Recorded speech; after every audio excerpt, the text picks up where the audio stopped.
So hello दोस्तों, नमस्कार, स्वागत है आप सभी का आपके अपने YouTube channel UP board expert पे। तो प्यारे बच्चों, आज हम 10वीं क्लास के एक बहुत ही शानदार चैप्टर आपसे डिस्कस करने वाले हैं। चैप्टर का नाम है pair of linear equation in two variable, यानी कि चैप्टर नंबर 3 आज हम पढ़ने वाले हैं। बच्चों, हिंदी में इसको बोला जाता है दो चर वाले रैखिक समीकरणों के युग्म। और यकीन मानो चैप्टर को बहुत ही ज्यादा इंटरेस्टिंग लेवल पे पढ़ेंगे, बहुत डेप्थ में जाके पढ़ेंगे और क्वेश्चन भी करेंगे और थ्योरी को भी समझेंगे, इंतु किंतु परंतु हर चीज का रीजन जानने की कोशिश करेंगे। चैप्टर को पढ़ने में आपको फुल मजा आएगा, इस बात की मेरी गारंटी है। बस आपसे एक छोटी सी रिक्वेस्ट है, अगर आप चैनल पे पहली बार विजिट कर रहे हो तो वीडियो को फटाफट लाइक और दोस्तों चैनल को सब्सक्राइब करके बेल नोटिफिकेशन को जरूर ऑन कर लेना, ताकि हमारे आने वाले सभी इंटरेस्टिंग वीडियो के नोटिफिकेशन आपको एकदम टाइम पे मिल जाए। तो प्यारे बच्चों, चलिए इसी के साथ कर लेते हैं हम वीडियो को स्टार्ट। तो बच्चों, जैसे कि चैप्टर के नाम पे चलते हैं। बच्चों, चैप्टर के नाम में क्या दिया हुआ है? दो चर वाले रैखिक समीकरणों के युग्म। तो प्यारे बच्चों, सबसे पहले हमें चर पता होनी चाहिए। चर क्या चीज है? अंग्रेजी में देखो, pair of linear equation two variable. तो पहले वेरिएबल समझो, वेरिएबल क्या है, ठीक है? सारे बच्चों को पता होनी चाहिए चर क्या चीज है। चर, चर को अंग्रेजी में क्या बोलते हैं बच्चों? चर को बोलते हैं वेरिएबल। तो पहले इसको समझो, ये क्या चीज है। बच्चों देखो, आपने स्कूल में पढ़ा होगा, बचपन से पढ़ते आ रहे हो यार, A B C D X Y Z. बचपन से क्या पढ़ रहे हो? बचपन से पढ़ रहे हो ए बी सी डी, कहां तक पढ़ रहे हो? एक्स वाई जेड तक पढ़ रहे हो। प्यारे बच्चों, ये जो बचपन में आपने जितने भी अल्फाबेट पढ़े थे ना, ये जितने भी अल्फाबेट होते हैं अंग्रेजी के अंदर, इनको हम गणित की भाषा में, मैथ की भाषा में इनको हम चर बोलते हैं, इन्हीं को वेरिएबल बोलते हैं। सिंपल बात खत्म। याद रखो दोबारा, बचपन से आज तक हम जितने भी एबीसीडी एक्स वाई जेड वाले अल्फाबेट को पढ़ते आ रहे हैं, इनको अंग्रेजी में अल्फाबेट बोलते हैं, गणित की भाषा में, मैथ की भाषा में इनको चर बोलते हैं, वेरिएबल बोलते हैं। और किसको चर बोलते हैं ये भी समझो बच्चों। ये तो अल्फाबेट हो गए, अल्फाबेट। बच्चों, अल्फाबेट के अलावा अगर हमारे पास सिंबल्स भी आ गए ना बच्चों, अल्फाबेट के अलावा अगर हमारे पास में सिंबल्स भी आ गए ना, सिंबल यानी कि प्रतीक आ गए, तो उनको उसको भी हम वेरिएबल बोलते हैं। कहोगे सर सिंबल क्या चीज है? लो सिंबल को समझो। बच्चों देखो, अगर मैथ में मान लो मैंने अल्फा लिख दिया, मैथ में बीटा लिखा है, मैथ में गामा लिखा है, मैथ में थीटा लिखा है। प्यारे बच्चों, मैथ्स के अंदर मान लो हैज लिखा है, मैथ में मान लो स्टार, मैथ्स में प्यारे बच्चों मान लो स्टार लिखा हुआ है, मैथ में मान लो डॉलर का साइन है, मैथ में मान लो रुपीज का साइन है। बच्चों, अगर मान लो कहीं पर भी आपके सामने एट द रेट का साइन है, इस तरह के जितने भी साइन आप देख रहे हो, सिंबल देख रहे हो बच्चों, इनको तो मोबाइल में भी देखते हैं प्यारे बच्चों, मोबाइल, लैपटॉप, कंप्यूटर में।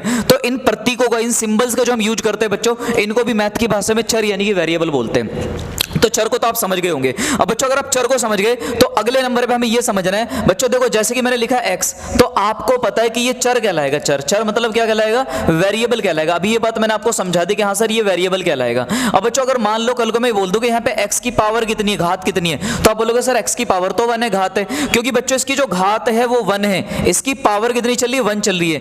1 पावर होने के कारण दुनिया इसको क्या बोलेगी? दुनिया इसको बोलेगी रेखिक। इसको मैथ की भाषा में बच्चों रेखिक बोलते हैं, रेखिक। और अंग्रेजी में इसको बोलते हैं लीनियर। क्या बोलेंगे प्यारे बच्चों? लीनियर बोलेंगे अंग्रेजी के अंदर, इसको लीनियर बोलेंगे।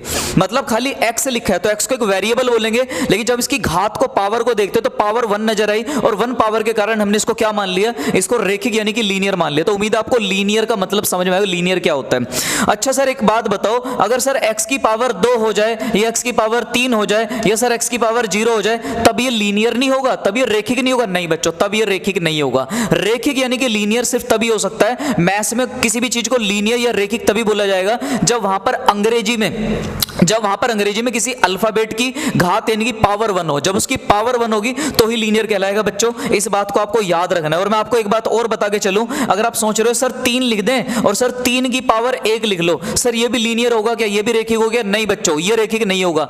रेखिक तब बोला जाता है, लीनियर तब बोला जाता है जब अल्फाबेट की पावर 1 हो, यानी कि A B C D X Y Z में से इनमें से किसी एक की घात अगर 1 है, किसी की भी पावर अगर 1 है, तो रेखिक वर्ड लगेगा। संख्याओं की घात होगी तो नहीं लगेगा, नंबर्स की पावर पे नहीं बोलते रेखिक। तो उम्मीद है सबसे पहले आपको लीनियर का मीनिंग तो समझ में आया होगा। अब बच्चों, अगर तुम्हें ये समझ में आ गया कि हाँ चलो सर ये वेरिएबल यानी कि चर है, ये रेखिक यानी कि लीनियर है। अब बच्चों, अगर मान लो एक चीज और याद रखना, अगर कहीं पर इक्वल का साइन आ जाए, अगर कहीं पर किसका साइन आ जाए? इक्वल का साइन, बराबर का चिन्ह आ जाए। बच्चों, अगर मैथ में कहीं पर बराबर का चिन्ह आ जाए तो उसको हम बोलते हैं समीकरण। क्या बोलते हैं? समीकरण बोलते हैं, समीकरण। समीकरण सर इंग्लिश में क्या बोलेंगे बच्चों? इंग्लिश में इसको बोलते हैं इक्वेशन। इंग्लिश में इसको क्या बोलते हैं? इक्वेशन बोलते हैं, इक्वेशन। अब आप सोचो, ये 3 बातें मैंने आपको क्यों सिखाई? ये 3 बातें बच्चों मैंने इसलिए सिखाई। अब देखो मैं क्या लिखने वाला हूं, ध्यान से देखना। सपोज करो बच्चों, मैंने कल को लिख दिया x बराबर, मैंने लिखा यहाँ पे 4, x बराबर क्या लिखा? 4 लिखा। तो प्यारे बच्चों यहाँ ध्यान से देखेंगे बच्चों, ये जो मैंने x लिखा ये क्या कहलाएगा? सर ये चर कहलाएगा। चर बोले तो वेरिएबल कहलाएगा, वेरिएबल। मैंने वेरिएबल का v लिख दिया। बच्चों, ये x जो है हमारे लिए एक अल्फाबेट, इसलिए मैं इसको चर यानी कि वेरिएबल बोलूंगा। दूसरी बात, इस x की पावर कितनी है, घात कितनी है? आप बोलोगे सर पावर तो 1 है। बच्चों इसकी पावर 1 है, इसीलिए मैं इसको बोलूंगा रेखिक। क्या बोलूंगा इसको? रेखिक बोलूंगा। रेखिक मतलब अभी मैंने बताया था इसको लीनियर बोलूंगा। लीनियर का मैंने L लिख दिया, लीनियर बोलूंगा प्यारे बच्चों। और दूसरी इंपॉर्टेंट बात बच्चों, यहां पे देखो इक्वल का साइन आ रहा है, इक्वल, और इक्वल का साइन आ जाए तो किसी चीज को क्या बोलते हैं? इक्वेशन बोलते हैं, इक्वेशन। इक्वेशन को हिंदी में क्या बोलते हैं? समीकरण बोलते हैं। क्या बोलेंगे प्यारे बच्चों? समीकरण बोलेंगे यहां पर। तो बच्चों ये क्या बना सर? ये बना हमारे पास में एक चर वाली रेखिक समीकरण, क्योंकि बच्चों इसके अंदर एक अल्फाबेट आ रहा है, अंग्रेजी का एक अल्फाबेट, तो हिंदी में बोलोगे आप एक चर वाली रेखिक समीकरण, एक चर वाली रेखिक समीकरण। यानी कि इंग्लिश में इसको ऐसे पढ़ोगे बच्चों, इंग्लिश के अंदर ऐसे पढ़ोगे कि linear equation in one variable. ये लीनियर इक्वेशन तो है क्योंकि x की घात एक है, पावर एक है, लेकिन कितने अल्फाबेट है इसके पास? एक, तो इसे वन वेरिएबल में बोलेंगे। सो बच्चों इसको बोलते हैं linear equation in one variable.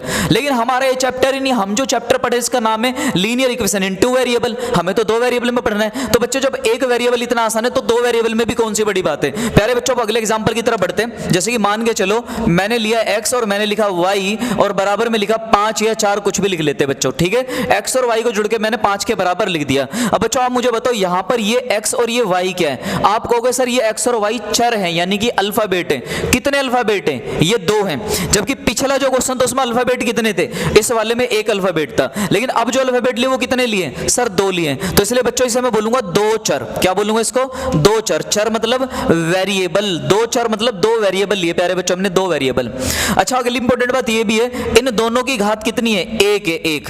इसका मतलब सर ये वो दोनों की पावर 1 है, तो क्या इनको रेखिक बोल सकते हैं? दोनों की पावर 1 है तो क्या इनको रेखिक बोल सकते हैं? हाँ सर रेखिक बोल सकते हो। रेखिक का मतलब होता है प्यारे बच्चों लीनियर, तो ये लीनियर भी हो गए। तो बच्चों अगर मैं ऊपर इनकी घातों को, पावर को देखूं तो ये लीनियर भी है, और अगर मैं यहां से देखूं इसमें 2 अल्फाबेट आ रहे हैं तो इसमें 2 चर भी हैं, और प्यारे बच्चों यहां पर इक्वल का साइन भी आ रहा है, इसलिए ये बन गई एक इक्वेशन। इक्वेशन को हिंदी में प्यारे बच्चों क्या बोलते हैं? समीकरण बोलते हैं। क्या बोलते हैं इसको? समीकरण बोलते हैं यहां पर। तो प्यारे बच्चों ये क्या बना सर? ये बन गई linear equation in two variable. अंग्रेजी वाले बच्चों समझो, ये बनी linear equation in two variable, मतलब ये 2 वेरिएबल वाली एक लीनियर इक्वेशन बन गई।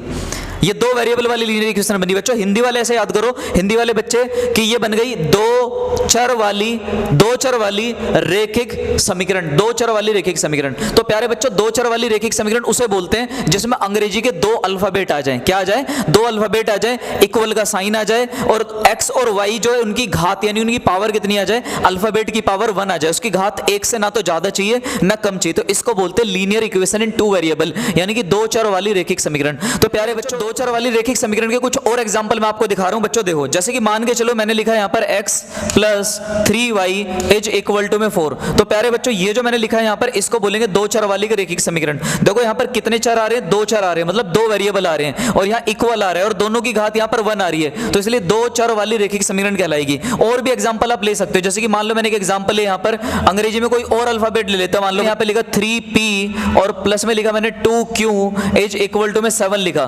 तो बच्चों ये जो मैंने लिखा है यहां पर, ये भी 2 चर वाली रेखिक समीकरण यानी कि linear equation in two variable कहलाएगी। क्यों कहलाएगी? क्योंकि इसमें कितने चर आ रहे हैं? सर 2 चर आ रहे हैं, और बच्चों दोनों चर की घात कितनी चल रही है? 1 चल रही है, इक्वल का साइन चल रहा है। तो अगर मैं देखूं तो 2 चर भी है, पावर 1 भी है, मतलब ये लीनियर भी है, और इक्वल का साइन है मतलब इक्वेशन भी है। तो यार बच्चों ये बन गई linear equation in two variable. Hindi में बोलूं तो 2 चर वाली रेखिक समीकरण।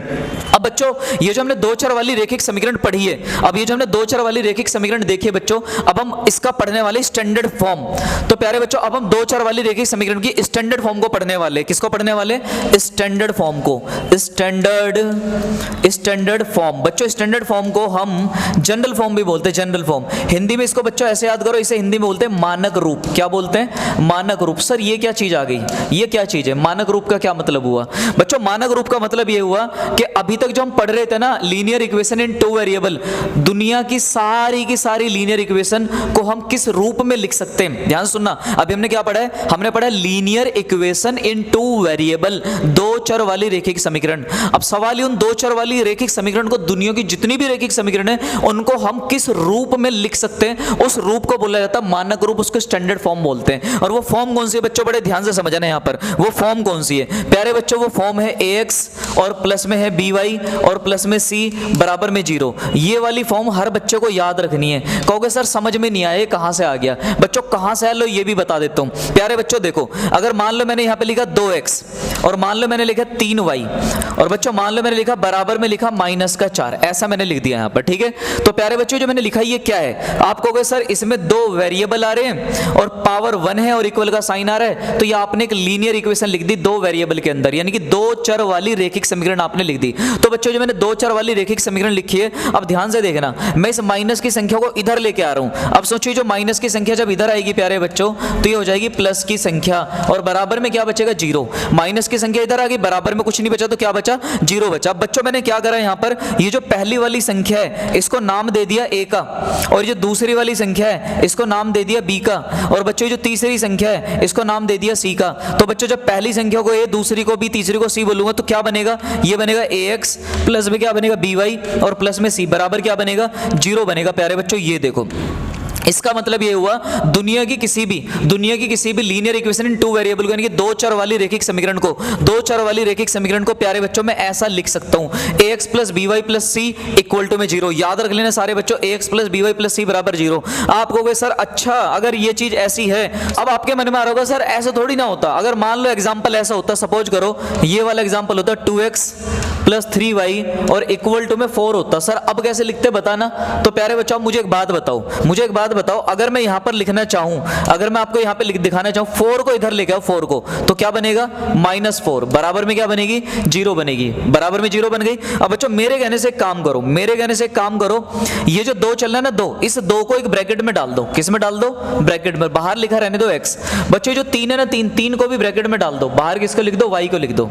अब ये चल रहा -4, तो मेरे कहने से एक काम करो, माइनस की जगह लगाओ प्लस, माइनस की जगह पे क्या लगा दो प्लस लगा दो, और जो -4 है ना इस -4 को एक ब्रैकेट में डाल दो, बराबर में लिख दो 0।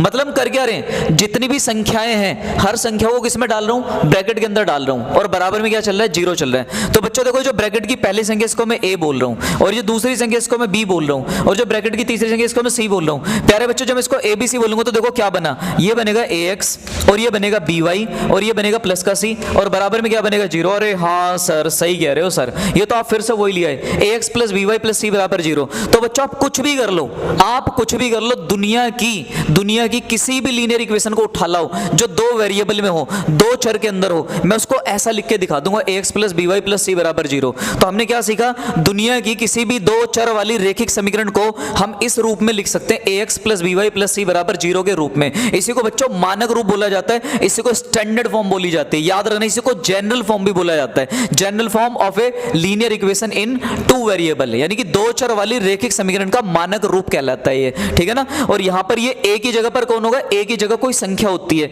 b की जगह भी कोई संख्या होती है और c की जगह भी क्या होती है, कोई संख्या होती है, ठीक है बच्चों याद रखना। a की जगह पर कोई नंबर होगा, b की जगह पे कोई नंबर होगा, c की जगह पे। आप बताओ a की जगह पर कौन है 2, b की जगह पे कौन है 3, c की जगह पे कौन है -4। तो बच्चों ये चीज ध्यान रखना, अगर संख्या माइनस की है तो माइनस में बताना, प्लस की है तो प्लस में बताना, ये चीज याद रखनी है। अब प्यारे बच्चों अगर आपने ये समझ लिया लीनियर इक्वेशन इन 2 वेरिएबल, तो अब आप ये सोचो हम जो चैप्टर पढ़ रहे हैं चैप्टर का नाम क्या है, चैप्टर का नाम है लीनियर इक्वेशन इन 2 वेरिएबल। तो बच्चों इस चैप्टर का नाम अगर आप ध्यान से देखो, चैप्टर का नाम था pair of linear equation in 2 variable. Pair का क्या मतलब है, पेयर का मतलब बेटा जोड़ा होता है, जोड़ा। हिंदी में क्या बोलते हैं, रेखिक समीकरणों के युग्म, युग्म मतलब जोड़ा। मतलब हम इस चैप्टर में लीनियर इक्वेशन पढ़ तो रहे हैं, लेकिन हमें लीनियर इक्वेशन कैसी चाहिए, जोड़े में चाहिए, पेयर में चाहिए, सिंगल नहीं चाहिए। बच्चों देखो जब तक मैं लिखता हूं x प्लस वाई और बराबर में 2 लिख रहा हूं, तो ये मेरे पास एक पहली इक्वेशन है, पहली समीकरण है, फर्स्ट इक्वेशन। ये अभी एक है, ये पूरी इक्वेशन पूरी समीकरण अपने आप में एक है, इसका जोड़ा नहीं बना। लेकिन अगर मैं इसको एक इक्वेशन और दे दूं, जैसे x माइनस वाई बराबर 3, तो प्यारे बच्चों ये मैंने दूसरी इक्वेशन यहां पे लिख दी है। आप ध्यान से देखो ये मेरे पास बन चुका है इन दोनों का एक जोड़ा। क्या बन चुका है, जोड़ा बन चुका है, जोड़ा। तो बच्चों अभी मैंने इन दोनों का जोड़ा बनाया, तो इस जोड़े को हम क्या बोलेंगे, इसको बोलेंगे पेयर, इसको बोलेंगे पेयर, क्योंकि ये जोड़ा बन गया दोनों का। अब ये पेयर बना किस चीज का, ये पेयर बना पेयर ऑफ लीनियर इक्वेशन। बच्चों लीनियर इक्वेशन का मैं शॉर्टकट में LE लिख रहा हूं, पेयर ऑफ लीनियर इक्वेशन। बोलो इसमें कितने वेरिएबल हैं, 2, इसमें भी कितने, 2 वेरिएबल। तो बच्चों बना pair of linear equation in 2 variable. कितने वेरिएबल में हो गया, 2 वेरिएबल में। ये बना pair of linear equation 2 variable. Hindi में सर क्या बोलेंगे बच्चों, इसे हिंदी में बोलेंगे 2 चर वाली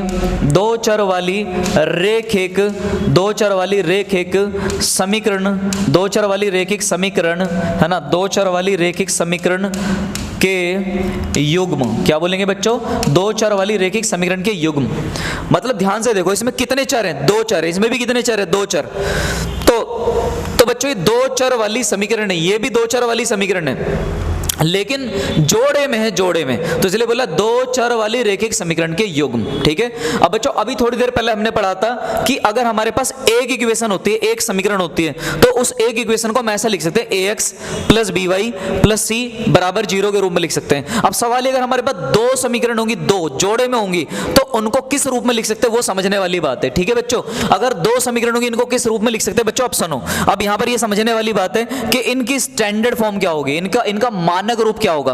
एक का तो समझ में आता है, दो का मानक रूप क्या होगा। तो प्यारे बच्चों देखो, ये जो पहली वाली समीकरण है, पहली वाली समीकरण, इसको हम लिखेंगे ax प्लस में by प्लस में c बराबर 0। ठीक है।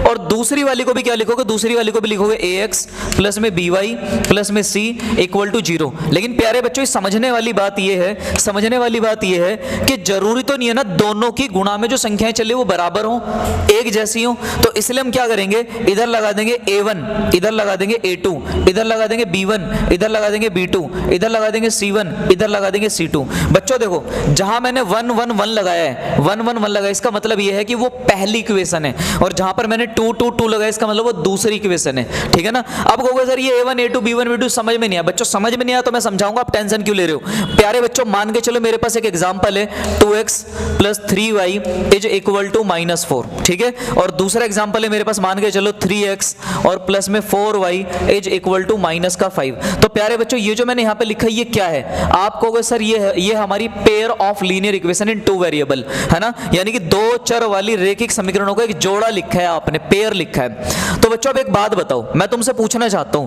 अगर मैं इस -4 को इधर लाऊंगा और इस -5 को इधर लाऊंगा तो कैसा दिखेगा? सर ये जो पहली इक्वेशन है ये कुछ ऐसी दिखेगी, 2x प्लस 3y और यहां प्लस का 4 और इक्वल टू में 0। और बच्चों जो दूसरी इक्वेशन है, जब मैं इसको इधर लिखूंगा यहां पर, तो ये बनेगा 3x प्लस का 4y और प्लस का 5 इक्वल टू में 0। तो बच्चों पहली इक्वेशन कुछ ऐसी नजर आ रही है और दूसरी इक्वेशन कुछ ऐसी नजर आ रही है। अब मैं आपसे एक काम कहता हूं, यहां पर आप मेरी एक बात मान लो, यहां पर जो दो चल रहे हैं इसको आप a बोल दो, a, और a वाली संख्या को आप बोल दो b, और बच्चों इसको बोल दो आप c, इसको c बोल दो यहां पर। तो क्या बना? ax, ये क्या बना? by, ये क्या बना? c। तो ax plus by plus c बराबर कितना बना? 0 बना।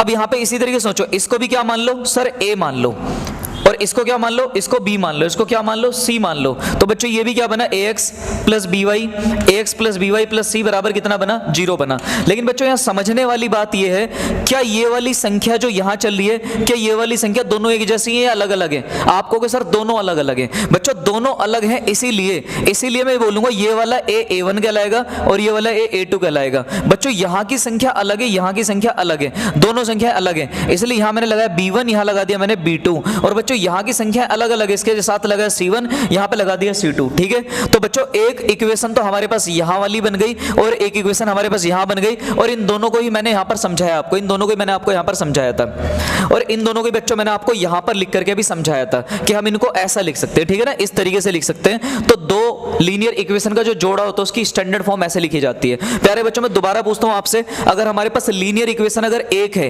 रेखिक समीकरण एक है, तो उसको कैसे लिखेंगे स्टैंडर्ड फॉर्म में? तो आप बोलोगे सर उसको ऐसे लिखोगे ax plus by plus c बराबर 0, आप इसको ऐसा लिखोगे। लेकिन बच्चों अगर हमारे पास लीनियर इक्वेशन दो है, पेयर ऑफ लीनियर इक्वेशन है, जोड़ा बना हुआ है इसका जोड़ा, तो कैसे लिखोगे? तो आप बोलोगे सर पहली वाली को लिखोगे आप a1x करके, फिर लिखोगे b1y करके, फिर लिखोगे c1 बराबर में 0, और सर इसी का जो जोड़े वाली दूसरी इक्वेशन है उसको लिखोगे आप a2x करके, और यहाँ लिखोगे b2y करके, और प्लस में c2, और बराबर में क्या लिखोगे? 0 लिखोगे। तो बच्चों इस तरीके से लिखी जाएगी पेयर ऑफ लीनियर इक्वेशन, और इस तरीके से लिखी जाएगी लीनियर इक्वेशन। सिंगल होगी तो ऐसे, डबल होगी तो उसको ऐसे लिखा जाएगा। तो आपको इनके मानक रूप को ऐसे याद करना है। ठीक है। अच्छा बच्चों, मैं आपसे एक बात और भी पूछ लेता हूं यहां पर, ये भी याद रखना बच्चों। देखो एक चीज, इस बात को तुम ध्यान में रख के चलना। अब जैसे मान लो मैंने लिखा है यहां पर 2x प्लस 3y और प्लस 6 इक्वल टू 0, मान लो मैंने ऐसा कुछ लिख दिया यहां पर, ये मैंने रेखिक समीकरण लीनियर इक्वेशन लिखी है। तो बच्चों देखो यहां पर आप सोचो, यहां पर a की वैल्यू कितनी चल रही है सर, a की वैल्यू 2 चल रही है। यहां बताओ b की वैल्यू कितनी चल रही है सर, b की वैल्यू यहां 3 चल रही है। बच्चों यहां पर बताओ c की वैल्यू कितनी चल रही है सर, c की वैल्यू 6 चल रही है। इस तरीके से आपको पता करना आना चाहिए। बच्चों जो 3 संख्याएं हैं हम इनको पता है क्या बोलते हैं, इनको हम गुणांक भी बोलते हैं। क्या बोलते हैं इनको, गुणांक भी बोलते हैं। गुणांक बच्चों सर अंग्रेजी में क्या बोलते हैं बच्चों, अंग्रेजी में इनको बोलते हैं कोएफिशिएंट। क्या बोलते हैं अंग्रेजी में, कोएफिशिएंट बोलते हैं इनको, अंग्रेजी में बोलते हैं कोएफिशिएंट। इनको कोएफिशिएंट बोला जाता है। तो ये आपको पता होना चाहिए कि ये कोएफिशिएंट है हमारे, ठीक है। अच्छा दूसरी बात ये अगर सर ये ऐसा होता -2x और प्लस 3y और माइनस का 4 इक्वल टू 0 होता, अब कैसे पता लगाएंगे इसके अंदर a b c की वैल्यू क्या है। तो बच्चों सोचो a की वैल्यू कितनी चल रही है यहाँ पर सर, a की वैल्यू तो -2 चल रही है। यहाँ पर b कितना चल रहा है सर, b 3 चल रहा है। बेटा c कितना चल रहा है, c की वैल्यू -4 है। ज्यादातर बच्चों को लगेगा 4 है, पर 4 नहीं आएगा, माइनस का 4 आएगा, c की वैल्यू -4 होगी। अब एक और एग्जांपल लेते हैं बच्चों, इसी तरीके से ये 3 हमने इसके गुणांक यानी कि कोएफिशिएंट निकाल लिए। सपोज करो एग्जांपल अगर ऐसा होता -x -y -1 बराबर 0। प्यारे बच्चों इसमें सोचते हैं हम, यहाँ पर आप मुझे बताओ यहाँ पर a कितना चल रहा है, आप मुझे बताओ यहाँ पर b कितना चल रहा है, आप मुझे बताओ यहाँ c कितना चल रहा है। तो आप ध्यान से देखो यहाँ पर कुछ नहीं तो मैं क्या मान सकता हूँ 1। तो प्यारे बच्चों a की वैल्यू हो गई -1, इसका मतलब a जो है हमारा -1 चल रहा है। अब बताओ b कितना चल रहा है, तो यहाँ पर 1 मान लो, तो b की वैल्यू जो बनेगी बच्चों वो भी -1 बनेगी। और प्यारे बच्चों c की वैल्यू भी कितनी है, -1। इस तरीके से आप गुणांक यानी कि कोएफिशिएंट को पहचान सकते हो। तो उम्मीद है आपको यहां तक समझ में आया होगा। अब बच्चों सवाल यहां पर ये है, अब हम बात करेंगे solution of the linear equation. अब हम किस पे बात करेंगे, बात करेंगे solution of the linear equation. अब प्यारे बच्चों हेडिंग डालेंगे सॉल्यूशन ऑफ लीनियर इक्वेशन क्या होता है ना, यानी कि रेखिक समीकरणों के हल। रेखिक समीकरणों के हल मैं लिख देता हूं यहां पर, रेखिक समीकरण का हल। रेखिक समीकरण का हल कैसे निकाला जाता है वो समझते हैं हम यहां पर, solution of the linear equation. प्यारे बच्चों देखो जैसे कि मान के चलो मैंने यहाँ पे लिखा है x + y = 2। मैंने एक सिंगल समीकरण लिखा है, अभी सिंगल इक्वेशन, अभी सिंगल लिख रहा हूँ। बच्चों मान लो मैंने ऐसा लिखा, मैं आपसे बोलता हूँ यहाँ पर क्या आप मुझे बता सकते हो कि x और y की जगह पर मैं कौन कौन सी संख्याएं लूं, कौन कौन से नंबर लूं जिनको जोड़ करके 2 आ जाएगा। दोबारा सुनो, x की जगह पर और y की जगह पे क्या संख्या रखूं कि इन्हें जोड़ के 2 आ जाए। तो आप बोलोगे सर यहाँ भी 1 रख लो, यहाँ भी 1 रख लो, पर बच्चों ऐसा नहीं कि सिर्फ 1 पे 2 आएगा, इसके बहुत सारे आंसर आएंगे, इनफाइनाइट आंसर आएंगे। मैं x की जगह बहुत कुछ रख सकता हूं और y की जगह भी बहुत कुछ रख सकता हूं और हर बार 2 आएगा। अभी दिखाता हूं कैसे। प्यारे बच्चों आप ऐसे समझो, अगर मैं इसमें से हल निकालना चाहता हूं, सॉल्यूशन निकालना चाहता हूं, सॉल्यूशन का मतलब होता है बच्चों x और y की कौन कौन सी वैल्यू लूं जिन्हें जोड़ के 2 बनेगा। तो x की वो वैल्यू और y की वो वैल्यू जिन्हें जोड़ के 2 आएगा, वो वैल्यू बच्चों हल कहलाएंगी, सॉल्यूशन कहलाएंगी। अब ऐसी कौन सी वैल्यू जो 2 दे सकते हैं और सोचते हैं। प्यारे बच्चों सोचो, मैंने एक काम करा, मैंने क्या किया, x की जगह पर 0 रखने की ट्राई किया है ना, मैंने x की जगह पे 0 रखा। ध्यान से सुनना, मैं x की जगह पे क्या रख रहा हूं, 0 रख रहा हूं। जैसे बच्चों मैं x की जगह पे 0 रखूंगा, ये बनेगा 0 + y = 2। इसका मतलब ये 0 तो खत्म हो जाएगा, तो y की वैल्यू कितनी आ गई, 2 आ गई। तो प्यारे बच्चों देखो x के 0 आने पे y 2 है। आप इसको ऐसे लिख सकते हो, जब x की वैल्यू 0 थी तो y की वैल्यू कितनी आई निकल के, 2 आ गई। बच्चों ये हमारे लिए एक हल कहलाएगा, ये हमारे लिए एक सॉल्यूशन कहलाएगा। तो हमने इसका पहला सॉल्यूशन निकाल लिया। इसी तरीके से बच्चों सोचो, अगर मैंने x की वैल्यू 1 रखी होती, x की वैल्यू क्या रखी होती, 1। आप चाहो तो y की जगह भी रख सकते हो, मैं x की जगह रख रहा हूं। अगर बच्चों x की वैल्यू 1 रखता तो क्या बनेगा, ये बनेगा 1 + y = 2। 1 को उधर से ले जाके घटा दो प्यारे बच्चों, तो 1 उधर जाके जब माइनस होगा तो 2 - 1, तो प्यारे बच्चों y की वैल्यू 1 आ जाएगी। आपने देखा जब मैंने x की वैल्यू 1 निकाली तो y कितना निकल गया, 1 निकल गया। तो बच्चों ये भी इसका क्या है, एक हल कहलाएगा, सॉल्यूशन कहलाएगा। आप देख रहे हैं यहाँ पर, मतलब x की वैल्यू कुछ रख रहा हूं तो y की वैल्यू कुछ आ रही है। इसी तरीके से चलो कोई माइनस की वैल्यू भी ट्राई कर ले बच्चों। मान लो x की वैल्यू मैं रख रहा हूं -2। बच्चों जब मैं x की जगह -2 रखूंगा तो सोचो क्या बनेगा, -2 और प्लस का y बराबर में चल रहा है 2। प्यारे बच्चों -2 उधर जाके प्लस हो जाएगा, -2 उधर जाके क्या हो जाएगा, प्लस। तो y = 2 + 2। तो बच्चों y की वैल्यू कितनी आ जाएगी, यहाँ पर 4 आ जाएगी। तो आपने क्या देखा, जब मैंने x की वैल्यू -2 ली तो y कितना आ गया, 4 आ गया। तो प्यारे बच्चों इसका एक और हल निकल गया। मतलब आप x की जगह कुछ भी रखते जाओ, y कुछ भी आता जाएगा। x की जगह कुछ भी रखते जाओ, y कुछ ना कुछ आता ही जाएगा। इस हिसाब से तो ये कभी खत्म ही नहीं होगा, कितने ही रख लो, कितने ही निकाल लो इसके अंदर से। तो x की वैल्यू कुछ भी रखते जाओ, y कुछ ना कुछ आएगा। मतलब इसके कितने हल हैं? इसके और अनंत हल होंगे, इनफाइनाइट सॉल्यूशन है। मतलब ब्रह्मांड में ऐसी इनफाइनाइट संख्याएं हैं जिनको x और y की जगह रखेंगे और उनको जोड़ेंगे और आंसर हर बार कितना आएगा? 2 आएगा। मतलब x और y के नाम पे ऐसे बहुत आंसर है जिनको अगर हम सॉल्व करें, x और y की ऐसी बहुत सारी वैल्यू है जिन्हें जोड़ करके क्या आ सकता है? 2 आ सकता है बच्चों। तो इसके कितने हल हो गए? अनंत हल, इनफाइनाइट सॉल्यूशन। तो प्यारे बच्चों अगर कोई आपसे पूछे लीनियर इक्वेशन के कितने सॉल्यूशन होते हैं, इसके कितने सॉल्यूशन होते हैं, कितने हल होते हैं, तो आप बोलना कि सर इसके इनफाइनाइट सॉल्यूशन होते हैं। इसके कितने सॉल्यूशन होते हैं? इनफाइनाइट सॉल्यूशन होंगे इसके। इनफाइनाइट सॉल्यूशन का मतलब बच्चों अनंत हल होंगे इसके। क्या कितने हल होंगे? अनंत हल कहलाएंगे। अनंत हल होंगे प्यारे बच्चों इसके, अनंत हल होंगे इसके, इनफाइनाइट सॉल्यूशन होंगे इसके। बहुत सॉल्यूशन है ना। और याद रखना एक सॉल्यूशन जो बनता है वो x और y को मिला के बनता है। यहां पे देखो x और y को मिला के एक सॉल्यूशन बनता है, ठीक है। तो x और y को मिलाया तो एक सॉल्यूशन, x और y को मिलाया फिर से एक और सॉल्यूशन, x और y को मिलाया फिर से एक और सॉल्यूशन, ठीक है ना। सॉल्यूशन मतलब हल, और हल तब माना जाएगा जब x और y दोनों होंगे। और इस तरीके से इसके कितने हल आने वाले? अनंत हल, यानी कि इनफाइनाइट सॉल्यूशन आने वाले बच्चों। अगर आप ये समझ गए कि इसके इनफाइनाइट सॉल्यूशन आने वाले, तो बच्चों अब हम इसका ग्राफ देखें, graph of the linear equation. क्या समझने वाले? ग्राफ ऑफ द ग्राफ से हमें बहुत नॉलेज मिलेगी। Graph of the linear equation. तो प्यारे बच्चों हम रेखिक समीकरण का ग्राफ देखने वाले हैं कि इसका आलेख कैसा बनता है, आलेख इसका ग्राफ कैसा बनता है। आओ समझते हैं। प्यारे बच्चों देखो, मान लो x प्लस वाई बराबर में लिखा हुआ है 4। x प्लस वाई बराबर कितना लिखा है? 4 लिखा है। बच्चों ग्राफ बनाने के लिए आसान तरीका क्या है वो समझना। प्यारे बच्चों अगर मैं चाहता हूं कि मैं इसका ग्राफ बना पाऊं, मैं इसका डायग्राम बना पाऊं, तो मुझे x की जगह कुछ रख के देखना पड़ेगा और y कुछ आता जाएगा। x की जगह कुछ रखूंगा y कुछ आएगा, x की जगह कुछ रखूंगा y की जगह कुछ आएगा। और बेटा उन वैल्यू को उठा के, उन संख्याओं को उठा के किस में रख देंगे? उन संख्याओं को उठा के इसमें रख देंगे, x अक्ष और y अक्ष के अंदर रख देंगे। मतलब x एक्सिस और y एक्सिस में रख देंगे प्यारे बच्चों, और यहां पर संख्याओं को दिखाएंगे, उनको मिला मिला के ग्राफ बन जाएगा, ठीक है ना। लेकिन बच्चों ठीक है, x की जगह कुछ भी रख सकते हैं, y की जगह कुछ भी रख सकते हैं, लेकिन मैं आपको बताता हूं पर्सनली एडवाइस क्या है, आप वो रखो जो मैं बता रहा हूं। रखने को आप x की जगह 1 करोड़ डाल दो, 1 लाख डाल दो, 10,000 डाल दो, ग्राफ तो बन के रहेगा। लेकिन अगर आप मेरे तरीके से बनाओगे तो बहुत सुंदर ब्यूटीफुल ग्राफ बनेगा और बहुत अच्छा ग्राफ बनेगा। प्यारे बच्चों देखो, ग्राफ बनाने के लिए आप क्या करो, ग्राफ बनाने के लिए इतना करो कि आप x की जगह 0 लेके चलो हर बार। सबसे आसान तरीका है कि ग्राफ बनाने के लिए x की जगह क्या लेके चलो? 0 लेके चलो। आप कहोगे सर 1 2 3 नहीं ले सकते, ले सकते हो, पर मैंने बोला ना मेरे हिसाब से चलो, x की जगह 0 लेके चलो। बच्चों x की जगह 0 आएगा तो 0 प्लस वाई बराबर कितना आएगा? सर ये 4 आएगा। तो प्यारे बच्चों 0 तो खत्म और y की वैल्यू कितनी आ गई? 4 आ गई। इसका मतलब ये हुआ जब x 0 था तो y कितना था हमारे पास में? 4। तो प्यारे बच्चों इसका पहला सॉल्यूशन, पहला हल तो आ चुका है हमारे पास में। हम इसके 2 हल निकालें, एक हल और निकालेंगे प्यारे बच्चों। मान लो इस बार हमने x की जगह पे रखा, तो प्यारे बच्चों अभी आपने x को 0 किया था, अभी आपने किसको 0 किया था? x को। अब आप मेरे कहने से y की जगह 0 कर दो। किसकी जगह 0 कर दो? y की जगह पर 0 कर दो। मतलब आपको एक बार x को 0 रखना है और y निकाल लेना है, फिर अगली बार में y को 0 रखना है, x निकाल लेना है। ये तरीका लगाओगे तो जिंदगी में ग्राफ में कभी गलती नहीं करोगे। तो प्यारे बच्चों y को 0 कर रहा हूं, अगर y 0 हो जाए तो क्या बनेगा?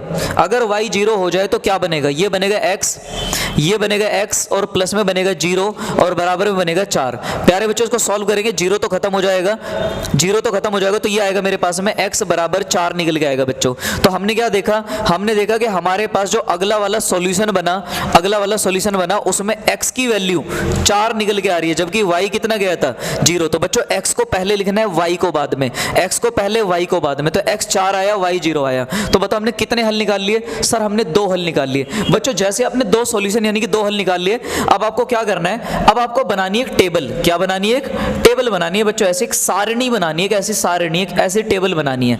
आपको इसमें एक बार लिखना है x, एक बार लिखना करना है y, ऐसा लिख देना है आपको। बच्चों अब सोचो, जब मैंने x को 0 लिया था तो y कितना था, 4 था। x को 0 लेने पे y 4 आया था। और बच्चों जब मैंने y को 0 लिया था x कितना आया था, तो x 4 आया था। देखो y इधर है y, जब मैंने y को 0 लिया तो x मेरा 4 निकल गया है। बच्चों ऐसी एक टेबल आपको बनानी है, और टेबल बनाने के बाद बच्चों आपको क्या करना है, पेंसिल लेनी है और स्केल लेना है, और पेंसिल और स्केल की हेल्प से बनाना है ग्राफ। क्या बनाना है बच्चों, ग्राफ बनाना है। और पेंसिल और स्केल की हेल्प से बच्चों आपको ऐसी 2 लाइनें ड्रॉ करनी है, ऐसी 2 लाइनें खींचनी ग्राफ बनाने के लिए, ऐसी 2 लाइनें खींचनी है। अब बच्चों जब आप ऐसी 2 लाइनें खींच लोगे तो अब सोचो, यहां पर सोचो x ज्यादा से ज्यादा कहां तक जा रहा है, सर x ज्यादा से ज्यादा 4 तक जा रहा है। बच्चों y भी ज्यादा से ज्यादा कहां तक है, सर y भी ज्यादा से ज्यादा 4 की तरफ जा रहा है। तो बच्चों आपको बराबर बराबर दूरी पे इधर 4 पॉइंट मार्क कर देने, 4 पॉइंट मार्क कर देने बराबर बराबर दूरी पे। x ज्यादा से ज्यादा 4 तक जा रहा है तो प्यारे बच्चों x की तरफ 4 तक जाएंगे। y ज्यादा से ज्यादा 4 तक जा रहा है तो प्यारे बच्चों बराबर बराबर दूरी पे y की तरफ भी हम ज्यादा से ज्यादा कितना जाएंगे, ज्यादा से ज्यादा 4 जाएंगे। जैसे हम x की तरफ 4 पॉइंट बना लिए बच्चों बराबर दूरी पे, वैसे y की तरफ बराबर दूरी पे 4 पॉइंट आपको बनाने पड़ेंगे। अब बनाने के बाद क्या करें सर, अब बस लिख दो यहाँ पे कि ये वाली जगह 1 है, ये वाली जगह 2 है, ये वाली जगह 3 है, ये वाली 4 है। ऐसे यहाँ लिख दो, ये 1 है, ये 2 है और ये 3 और ये क्या है, 4 है। इनके बीच का गैप बराबर होना चाहिए, डिस्टेंस बराबर रहना चाहिए। अब यहाँ पर आपको क्या करना है वो सुनना। आप मुझे यहाँ पर बताओ, जब x 0 है तो y कितना है, 4। जब x 0 है तो y 4 है। बच्चों x 0 यहाँ पर होता है और y 4 जो होगा वो ऊपर होगा, मतलब यहाँ पे एक पॉइंट बनेगा इस जगह पर, है ना। मतलब बच्चों इन दोनों को मिला करके एक पॉइंट बनता है, ध्यान से समझना। जिस पे मैंने सर्कल मारा इसको मिला के एक पॉइंट बनता है, यानी कि एक सॉल्यूशन एक पॉइंट बनाता है, ध्यान से समझना। देखो जब x 0 था तो y 4 था, x 0 y 4, तो बच्चों x 0 और y 4 यहाँ पे एक पॉइंट के रूप में आ चुके, एक पॉइंट के रूप में। अब बच्चों ऐसे सोचो, जब x 4 है तो y 0, x 4 y 0। x 4 किधर होता है सर, x 4 तो उधर होगा, x 4 इधर होगा, और y इसके ऊपर क्या रहता है, y 0 रहता है। भाई y तो इस लाइन के ऊपर हमेशा 0 रहेगा ना। तो प्यारे बच्चों यहाँ पर आ जाओ, ये वो जगह है, ये वाला पॉइंट वो जगह है जहां पर x 4 चल रहा है और y इस जगह पे कितना होता है, 0 होता है। तो बच्चों मेरे पास कितने पॉइंट बने बताओ। पहला पॉइंट यहां बना इस वाले से, दूसरा पॉइंट यहां बना इस वाले की हेल्प से। पॉइंट कितने बने, 2। प्यारे बच्चों इन दोनों पॉइंटों को आपस में मिला दो, ज्वाइन कर दो। जैसे मैं इन दोनों पॉइंट को आपस में मिलाऊंगा तो ध्यान से समझने ये दोनों पॉइंट कैसे मिलेंगे। तो प्यारे बच्चों ये दोनों पॉइंट कुछ ऐसे मिलते हुए नजर आएंगे हमें इस तरीके से। जब ये इस तरीके से मिलेंगे तो देखो यहां पे एक एरो लगा दो, यहां भी एक एरो लगा दो। देखो इंटरेस्टिंगली हमारे सामने एक लाइन आ चुकी है, एक रेखा आ चुकी है। प्यारे बच्चों जब हमने इन दोनों बिंदुओं को आपस में मिलाया तो हमें एक लाइन मिली, एक रेखा मिली, ठीक है ना। तो इसका मतलब ये हुआ कि जब हम लीनियर इक्वेशन को, लीनियर इक्वेशन बोले तो रेखिक समीकरण को ग्राफ में जाकर के देखते हैं, ग्राफ में ऑब्जर्व करते हैं, तो हम दो बिंदुओं को जब आपस में मिलाते हैं तो हमें एक सरल रेखा, एक स्ट्रेट लाइन नजर आती है, ठीक है ना। तो जब भी कोई पूछेगा लीनियर इक्वेशन का ग्राफ कैसा बनेगा तो बोलना सर लीनियर इक्वेशन का ग्राफ एक लाइन बनती है, लाइन। प्यारे बच्चों देखो मैं आपको एक बात बता दूं, इस चैप्टर का जो नाम है ना, ध्यान से सुनना, इस चैप्टर का नाम है लीनियर, इस चैप्टर का नाम है लीनियर इक्वेशंस इन 2 वेरिएबल।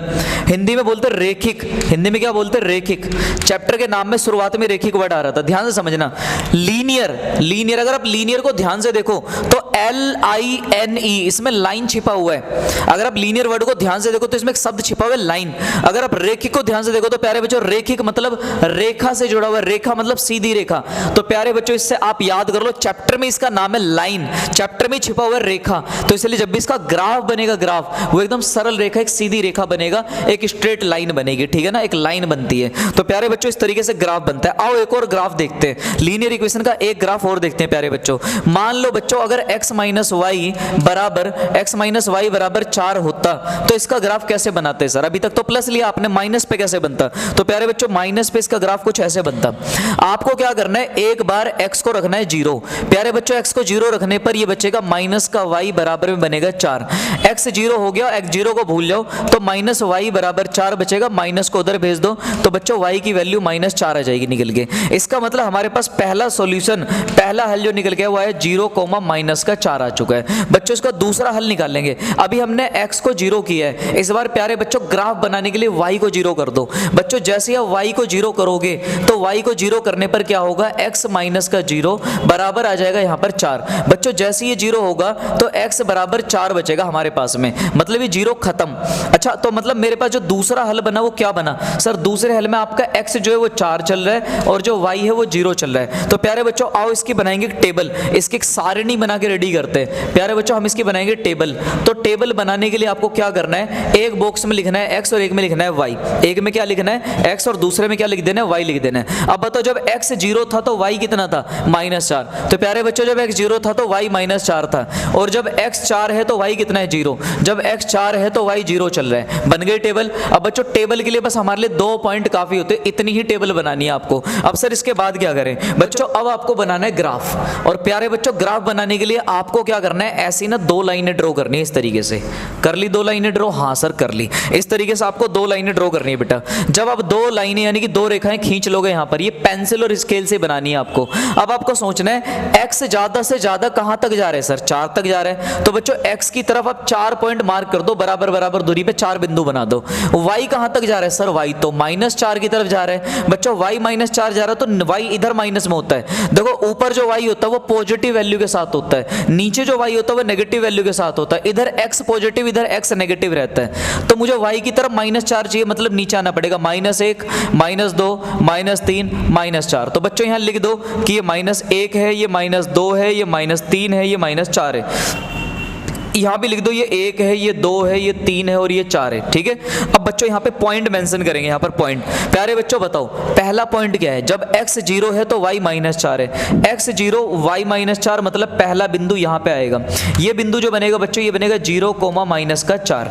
बच्चों दूसरा पॉइंट क्या बनेगा, दूसरा पॉइंट बनेगा 4, 0 4, 0 जब x 4 है y 0 है। प्यारे बच्चों x 4 इधर होता है, ये वो जगह जहाँ y हमेशा 0 रहता है, तो ये बन गया 4, 0। तो बताओ बच्चों मुझे यहाँ पर कितने पॉइंट मिले, 2 बिंदु मिल गए, 2 पॉइंट बन गए। प्यारे बच्चों इन दोनों पॉइंटों को अगर मैं आपस में मिला दूं तो मुझे मिलेगी एक स्ट्रेट लाइन, एक सीधी रेखा मिल जाएगी। देखो आओ इन दोनों पॉइंटों को ज्वाइन करके देखते हैं। तो प्यारे बच्चों जैसे आप इन दोनों पॉइंट को मिलाओगे तो ये दोनों पॉइंट मिलने के बाद कुछ ऐसे नजर आएंगे। यहाँ पर भी मिलेगी हमें एक सरल रेखा, एक सीधी रेखा मिली, स्ट्रेट लाइन मिली। तो बच्चों कितना सुंदर ग्राफ बना। ये ग्राफ बनाया किसका, x - y बराबर सर 4 का बनाया। तो प्यारे बच्चों इस लाइन के ऊपर लिख दो x - y बराबर 4, सर इसका ग्राफ बना। तो प्यारे बच्चों ऐसे ग्राफ बन रहा है। और इसे पीछे वाले ग्राफ को देखो, ये वाला जो ग्राफ बनाया था बच्चों ये किसका था, x + y बराबर 4 का। तो प्यारे बच्चों यहाँ पे ऊपर लिख दो x + y बराबर 4। तो आपने देखा जब बीच में प्लस का चिन्ह आया तो ग्राफ ऊपर की तरफ को बन चुका था, और बच्चों जब बीच में माइनस का चिन्ह आया तो ग्राफ नीचे की तरफ को शिफ्ट हो गया। बच्चों एक ग्राफ और देखेंगे, पेपर में ग्राफ से रिलेटेड सवाल भी बहुत अच्छे बन जाते हैं। प्यारे बच्चों देखो अगर मान लो कोई मुझसे पूछेगा कि सर 2x और प्लस में 3y बराबर 6 अगर हो तो इसका ग्राफ बना के देखो, इसका ग्राफ कैसे बनेगा। तो बच्चों इसका ग्राफ ड्रॉ करके देखेंगे। तो प्यारे बच्चों सबसे पहले आपको क्या करना है, x की जगह 0 रखना है। जैसे ही आप x को 0 करोगे तो आपको मालूम है 2 की गुणा में 0 आएगा, और यहाँ पे 3y बराबर 6। बच्चों यहाँ गुणा में 0 चला, सब कुछ 0 हो जाएगा, 0 को भूल जाओ। कितना बचा, 3y बराबर में कितना बचा, 6। 3 गया भाग में यानी कि डिवाइड में, तो बच्चों यहाँ आएगा 2। तो हमने क्या देखा, हमारे पास पहला सॉल्यूशन, पहला हल क्या निकला कि x 0 है तो y कितना है, 2 है। अब प्यारे बच्चों दूसरा सॉल्यूशन निकालने के लिए इस बार y को 0 करो, y को 0 करो। प्यारे बच्चों जब y को 0 करूंगा तो 2x और प्लस में 3 गुणा में 0 बराबर में 6। बच्चों ये हो जाएगा 2x और बराबर में आएगा 6, क्योंकि ये 0 वाला पार्ट है तो खत्म हो जाएगा। प्यारे बच्चों 2 को ले जाओ भाग में, 2 भाग में गए तो 3 आएगा कटने के बाद। इसका मतलब ये हुआ मेरे पास जो दूसरा हल निकला उसमें x मेरे पास 3 आ रहा है और y मेरे पास कितना चल रहा है, 0 चल रहा है। तो मेरे पास कितने हल आ गए बच्चों, 2 हल आ गए। अब बच्चों जब 2 हल आ जाए तो इन 2 हल की हेल्प से हम क्या बनाते हैं, आपको याद होगा टेबल बनाते हैं, टेबल। आओ चलो बच्चों इसकी टेबल बनाते हैं। प्यारे बच्चों जब मैं इसकी टेबल बनाऊंगा तो टेबल के अंदर आपको मालूम है एक बार x एक बार y लिखेंगे। बच्चों जब x 0 था तो y 2 था, और जब x 3 था तो y कितना है, 0 है। आओ अब इसका ग्राफ ड्रॉ करें। प्यारे बच्चों ग्राफ बनाने के लिए आपको मालूम है हम सबसे पहले 2 लाइनें खींचते हैं, ऐसी ऐसी 2 स्ट्रेट लाइन ऐसे खींचेंगे यहाँ पर, जिसमें से एक होता है x एक्सिस मतलब x अक्ष, और एक होता है y एक्सिस यानी कि y अक्ष। हमने 9th क्लास में पढ़ लिया था बच्चों। और आपको पता है बीच वाला पॉइंट जो होता है वो ओरिजिन होता है, 0 वाला पॉइंट होता है। अब बच्चों सोचो x कहां तक जा रहा है, ज्यादा से ज्यादा x कहां तक जा रहा है सर, 3 तक। तो x 3 तक जा रहा है तो बच्चों आपको x की तरफ 3 पॉइंट मार्क करने, बराबर दूरी पे 3 पॉइंट। बच्चों y ज्यादा से ज्यादा कहां तक जा रहा है, आप कहोगे सर y 2 तक जा रहा है, तो प्यारे बच्चों y की तरफ आपको 2 पॉइंट मार्क करने हैं ऐसे, तो यहां पे लिख देना है 1 और यहां 2, यहां पे लिख देना है 1 2 और यहां पे 3। अब बच्चों ऐसे सोचते हैं सॉल्यूशन में क्या क्या आया। बच्चों देखो पहला सॉल्यूशन है 0,2, 0,2। सोचो x0 y2 कहां होगा, सर x0 यहां होता और y2 यहां होता, मतलब आप यहां पे आओगे एक पॉइंट को लेकर के, और बच्चों इस पॉइंट का नाम पड़ जाएगा x0 y2, पॉइंट यहां पे बनेगा। बच्चों दूसरा पॉइंट सोचो क्या बनेगा, दूसरा बनेगा 3,0, मतलब x3 है y0 है। प्यारे बच्चों x3 किधर मिलता है, इधर मिलता है, और इस जगह y0 रहता है, तो ये वो जगह है जहां पर x3 और y0 है। बच्चों अब इन दोनों पॉइंट्स को मैं आपस में मिला दूंगा तो मेरे पास बन जाएगी एक लाइन। आओ इन दोनों को आपस में ज्वाइन करते हैं। प्यारे बच्चों जब मैं इनको आपस में ज्वाइन करूंगा तो इस तरीके से,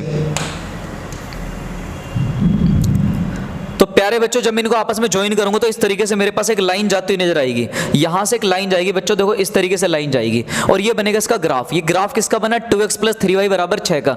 तो बच्चों इसके ऊपर लिख दो 2x प्लस 3y बराबर में कितना चल रहा है, 6 चल रहा है। तो प्यारे बच्चों हमने यहां पर सीखा कि एक लीनियर इक्वेशन जो होती है, सिंगल लीनियर इक्वेशन, एक सिंगल लीनियर इक्वेशन यानी कि एक सिंगल रेखिक समीकरण का ग्राफ कैसा बनता है। तो बच्चों ग्राफ हर बार जब भी बनेगा स्ट्रेट लाइन बनेगा, स्ट्रेट लाइन बनेगा, सीधा बनेगा, सरल रेखा में बनेगा। तो उम्मीद आपको ये समझ में आया होगा। अब बच्चों अभी तक हमने सीखा कि भाई जब लीनियर इक्वेशन एक होते हैं तो उसका ग्राफ कैसे बनता है, उसका ग्राफ एकदम स्ट्रेट लाइन में सीधा बनेगा, ठीक है ना, एक रेखिक समीकरण का। अब सवाल है अगर हमारे पास लीनियर इक्वेशन यानी कि रेखिक समीकरण एक साथ दो हो, जोड़े में हो, तो बच्चों इसका ग्राफ कैसे बनेगा, इसको समझना है, और इसी के अंदर मजा आएगा सीखने में, क्योंकि पूरे चैप्टर की जो थ्योरी है ना, जो बेस है वो इसमें छिपा हुआ है। तो इसको बड़े ध्यान से समझेंगे बच्चों। और इसका ग्राफ ड्रॉ करते हैं, ग्राफ के अंदर ही बातें करेंगे।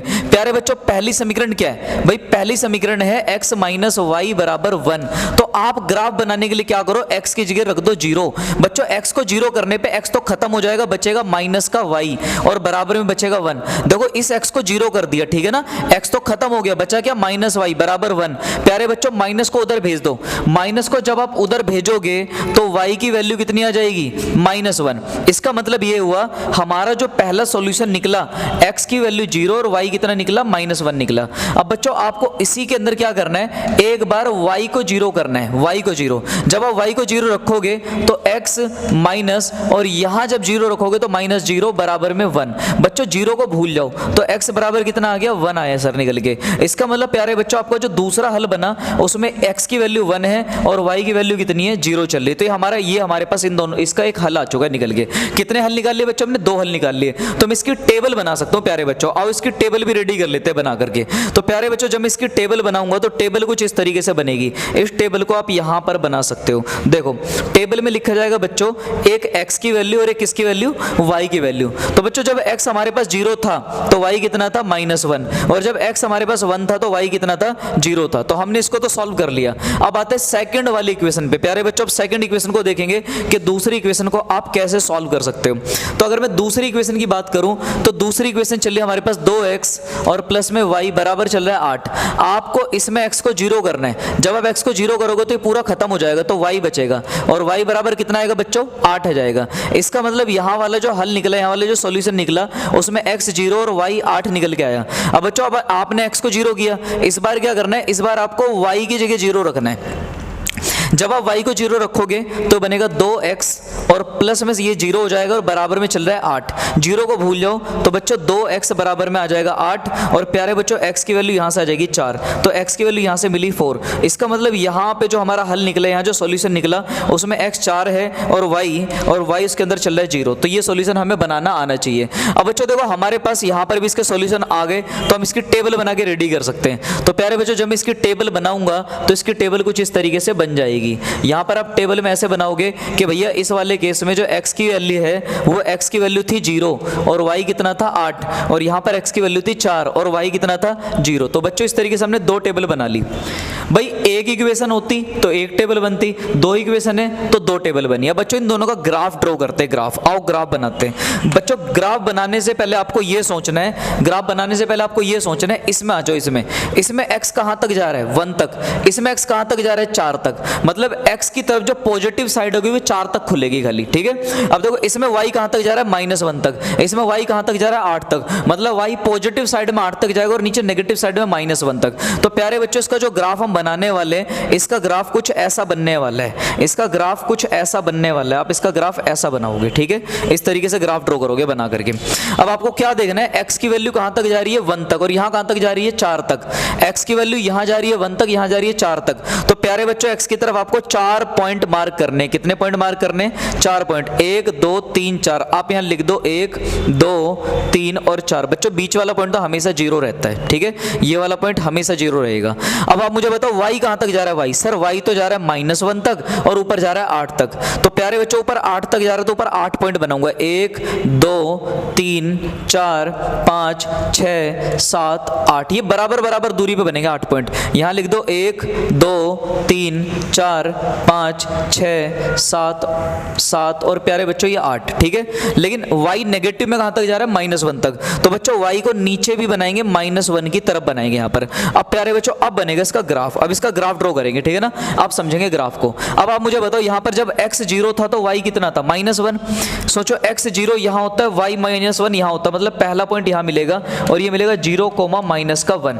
अब दूसरा पॉइंट बनेगा बच्चों जब x 0 y 1, x 1 y 0, x 1 y 0 यहां पर होता है। ये वो जगह जहां x 1 है और y 0 है।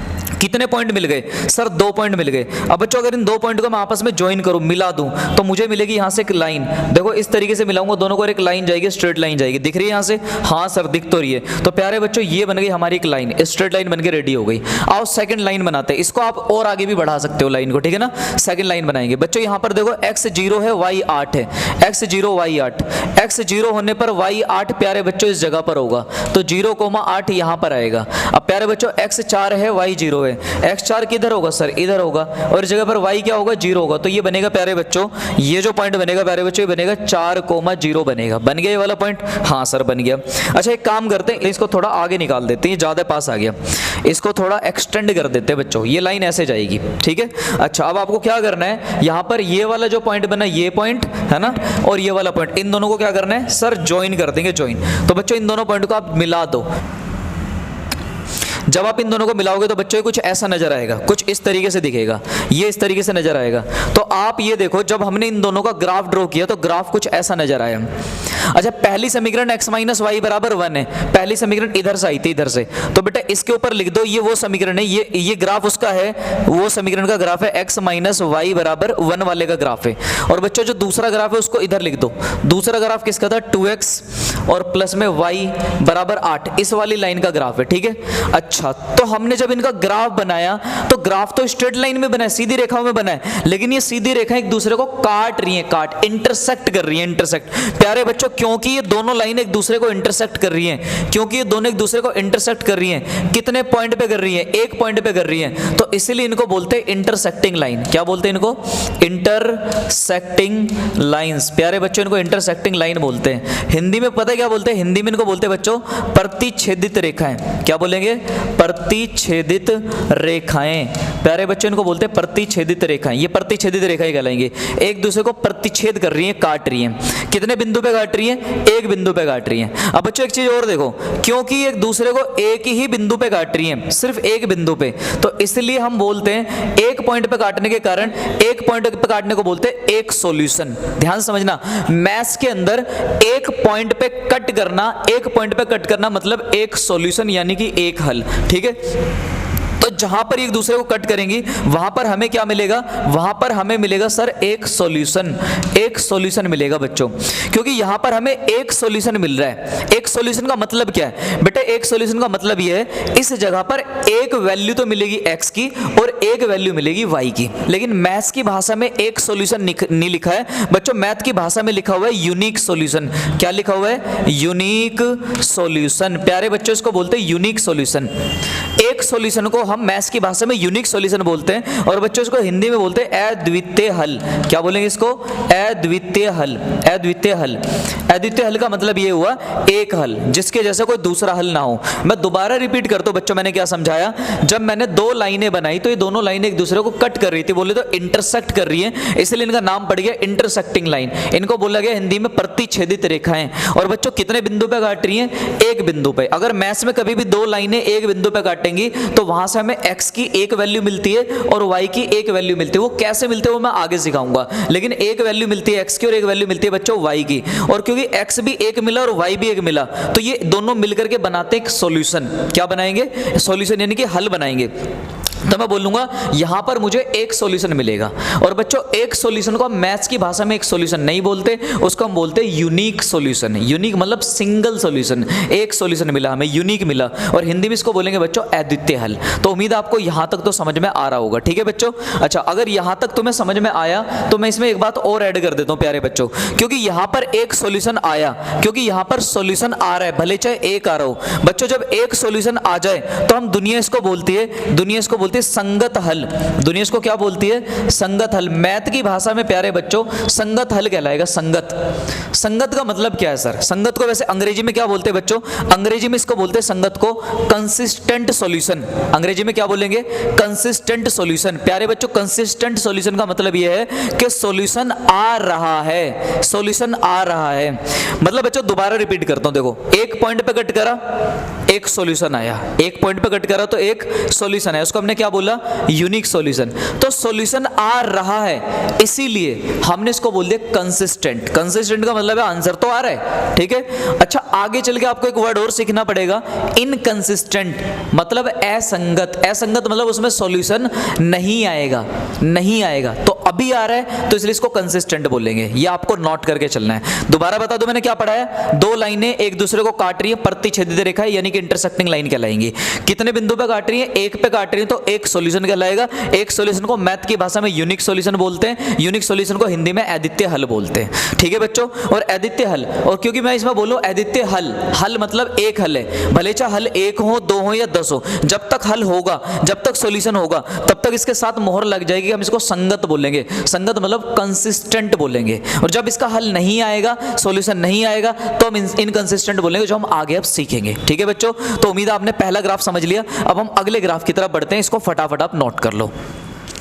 तो बच्चों अभी हमने अपनी लीनियर इक्वेशन का ग्राफ देखा कि वहां पे हमारे पास दो लाइन थे और दोनों एक दूसरे को इंटरसेक्ट कर रही थी, यानी कि प्रतिच्छेद कर रही थी। अब हम अपनी अगली लीनियर इक्वेशन का ग्राफ देखने वाले कि इसका ग्राफ कैसा आने वाला है। तो ग्राफ से आपको चीजों को ऑब्जर्व करना है, ठीक है? तभी आपका चैप्टर आपके लिए ज्यादा स्ट्रॉन्ग हो सकता है, आपकी नॉलेज आपकी उतनी स्ट्रॉन्ग हो जाएगी।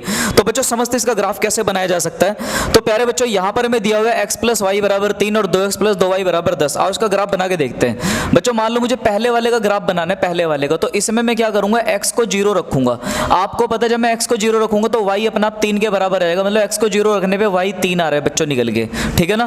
तो मेरा जो पहला वाला हल निकल के आएगा, पहला सॉल्यूशन निकल के आएगा, x 0 y 3 निकल के आएगा। और सोचो अगर मैं इसमें y को 0 रखता बच्चों, अगर मैं y को 0 रख के चलता, y को 0 करता तो y खत्म हो जाता, x 3 हो जाता। इसका मतलब x की वैल्यू 3 आती प्यारे बच्चों। तो मतलब अगला वाला सॉल्यूशन जो निकल के आता उसमें मेरे पास x 3 आता और y 0 आता निकल के, ठीक है? और अगर मैं इसकी यहाँ पे एक टेबल बना के आपको दिखाना चाहूँ, टेबल, तो बच्चों इसकी टेबल जो बनेगी मेरे भाई, वो टेबल कुछ इस तरीके से बनेगी। यहाँ पे आप टेबल ऐसे बना सकते हो, यहाँ पे x लिखो, यहाँ y लिखो, x 0 था तो y 3 था और x 3 है तो y 0, इस तरीके से बनेगी इसकी टेबल। और सेकंड वाली इक्वेशन की भी टेबल बना लेते हैं बच्चों। अभी जो सेकंड वाली इक्वेशन है, अब इसको देखो, अगर अब इसमें x की जगह पे 0 रखता हूँ तो x तो खत्म हो जाएगा, तो बचेगा कितना? 2y बराबर में बचेगा बच्चों 10 और 2 जाएगा डिवाइड में, तो y की वैल्यू आ जाएगी 5। तो यहाँ से 5 आएगा। मतलब पहला वाला जो हल हमारा निकला यहाँ पर वो x 0 है और y कितना है? 5 है। अब आपको क्या करना है? इसी प्रकार से y की जगह 0 रखना है। जब y को 0 करोगे ये पूरा खत्म हो जाएगा, तो पूरा खत्म मतलब 2x बचेगा, ये पूरा हो गया 0, बराबर में क्या बचेगा? 10 बचेगा। अब बेटे 2 डिवाइड में जाएगा तो x की वैल्यू कितनी आ जाएगी? 5 आ जाएगी। मतलब हमारे पास जो अगला हल निकला प्यारे बच्चों, वो हल आ गया x की वैल्यू 5 है और y की वैल्यू कितनी है? 0। तो हमारा ये वाला हल निकला। और इसकी अगर मैं टेबल बना के आपको दिखाऊं तो इसकी टेबल प्यारे बच्चों कुछ ऐसी बनेगी। इसकी टेबल कुछ ऐसी बनेगी कि यहाँ पे x लिखो, यहाँ पे y लिखो। जब हमारा x 0 था तो y 5 था, और जब हमारा x 5 था तो y कितना हमारे पास 0। तो ये हमारी टेबल बन चुकी है, इस तरीके से टेबल बनी। अब इसका ग्राफ ड्रॉ करके देखते हैं बच्चों इसका ग्राफ कैसे बनने वाला, और एक बार ग्राफ पे भी नजर डाल लेते हैं यहाँ पर। तो जब हम इसका ग्राफ बनाएंगे तो आपको क्या करना है, सबसे पहले x एक्सिस और y एक्सिस बनाने, मतलब x अक्ष और y अक्ष बनाना है आपको सबसे पहले। अब आपको ये सोचना है कि इसमें x कहाँ तक जा रहा है, सर इसमें x 3 तक जा रहा है, और इसमें x कहाँ तक जा रहा है, 5 तक जा रहा है। तो बच्चों x की तरफ हम 5 तक जाएंगे, मतलब यहाँ पर 1 2 3 4 5 बिंदु बराबर दूरी पे बना दो, 1 2 3 4 और 5। अब बच्चों बताओ y कहाँ तक जा रहा है, y सर यहाँ पे तो 3 की तरफ जा रहा है, और यहाँ y कहाँ तक जा रहा है, सर 5 की तरफ जा रहा है। तो y बड़ी से बड़ी वैल्यू 5 देगा, तो y की तरफ भी आप 1 2 3 4 और 5 पॉइंट बनाओगे, और यहाँ लिखोगे 1 2 3 4 और 5, ये लिख दिया हमने यहाँ पर। और बच्चों बीच में तो 0 आती है हमेशा, ठीक है। अब ग्राफ आपको बनाना है तो आप ये सोचो यहाँ पर पॉइंट मेंशन करेंगे, हम यहाँ पर क्या मेंशन करेंगे, पॉइंट मेंशन करेंगे। बच्चों देखो ये पहला पॉइंट बनेगा जब x 0 y 3, इधर से आ जाओ, x 0 था y 3 था, सोचो x 0 y 3 यहाँ पर होता है प्यारे बच्चों, x 0 y 3 पहला पॉइंट बन चुका है। देख रहे हो, एक चीज गौर कर रहे हो आप, x और y की एक एक वैल्यू मिला करके एक पॉइंट बन रहा है, पॉइंट। अब यहाँ पे देखो मैं क्या करूंगा, यहाँ पर x 3 है y 0 है, x 3 y 0 कहाँ होता है, x की वैल्यू बच्चों 3 इधर होते है, यहाँ y 0 रहता है, तो यहाँ पे भी हमें एक पॉइंट मिल गया 3,0। तो हमने क्या देखा बच्चों, यहाँ पर x और y को मिला के एक पॉइंट मिलता है, और वो पॉइंट उसका सॉल्यूशन होता है उस जगह पर, ठीक है ना। x और y को मिला करके मिलता है पॉइंट, और पॉइंट को सॉल्यूशन भी कह सकते हैं। तो आप बच्चों मुझे यहाँ पर बताओ, अगर मुझे यहाँ 2 पॉइंट मिले और इन दोनों पॉइंटों को मैं आपस में मिला दूं, दोनों पॉइंट को मैं आपस में मिला दूं, ज्वाइन कर दूं, तो क्या ये मिलने के बाद में कुछ ऐसे नजर आएंगे, तो क्या ये मिलने के बाद कुछ ऐसे नजर आएंगे, कहोगे हाँ सर ऐसे नजर आएंगे। तो प्यारे बच्चों मिलने के बाद ये बनेगी हमारे पास एक लाइन, और ये लाइन किसकी बनी, ये लाइन बनी सर, ये लाइन बनी x प्लस वाई बराबर 3 वाले ग्राफ की लाइन बनी, इसकी लाइन बनी, इस वाली लीनियर इक्वेशन की। अब जो सेकंड वाली लाइन को बनाएंगे तो सेकंड वाले के लिए देखो x 0 होना चाहिए y 5, x 0 y 5 कहाँ होगा, सर x 0 इधर होता और y 5 इधर होता, तो ये बिंदु आएगा x 0 y 5 पे यहाँ पहुंच गए। बच्चों सोचो x की वैल्यू 5 y 0, x 5 y 0 किधर होगा, इधर होगा, x 5 y 0। प्यारे बच्चों जब 5,0 को मैं यहाँ पे बनाऊंगा, अब मैं काम करता हूँ इनको ज्वाइन कर लेता हूँ, ज्वाइन, ठीक है, इनको ज्वाइन करते हैं बच्चों। जब हम इनको ज्वाइन करेंगे मिलाएंगे तो देखो एक इंटरेस्टिंग बात देखना है यहाँ पर, जब मैं इनको ज्वाइन करूंगा आप इंटरेस्टिंग बात देखोगे कि ये लाइनें एक दूसरे को काटने वाली तो नहीं है, ये लाइनें एक दूसरे को कट तो नहीं करेंगी। कितनी लाइन बनी सर, 2 लाइन बनी, पर क्या एक दूसरे को काट रही है, नहीं सर काट नहीं रही है। बच्चों ये लाइन कभी नहीं काटेंगी, अनंत तक बढ़ाते जाओ, इन्फिनिटी तक कभी नहीं काटने वाली। अच्छा सेकंड वाली लाइन की इक्वेशन क्या थी प्यारे बच्चों, 2x और प्लस में 2y और बराबर में कितना था, 10 था। तो पहली इक्वेशन या दूसरी, दोनों ने नहीं काटे एक दूसरे को, तो इसलिए बच्चों इनको बोलते हैं यहाँ पर नॉन इंटरसेक्टिंग लाइन। क्या बोलेंगे, नॉन इंटरसेक्टिंग लाइन बोलेंगे प्यारे बच्चों। नॉन इंटरसेक्टिंग लाइन को हम पता है एक नाम और देते हैं, आप चाहो तो इनको पैरेलल लाइन भी बोल सकते हो, पैरेलल लाइंस। प्यारे बच्चों हिंदी वाले बच्चों के लिए इनको बोलते हैं समांतर रेखाएं। हिंदी में क्या बोलोगे, समांतर रेखाएं। समांतर रेखाओं का क्या मतलब हो सर, बेटा समांतर रेखाएं मतलब जो समान अंतर पे चले, बराबर अंतर पे चले पर एक दूसरे को काट नहीं रही हैं, तो समान अंतर पे चलने वाली रेखाएं हैं। प्यारे बच्चों जब मैंने इससे पहले वाला ग्राफ बनाया था तो उस ग्राफ में तुमने देखा 2 लाइन एक दूसरे को काट रही थी, एक पॉइंट पे काट रही थी, तो एक पॉइंट पे काटा तो वहां पे एक सॉल्यूशन आया था, एक सॉल्यूशन।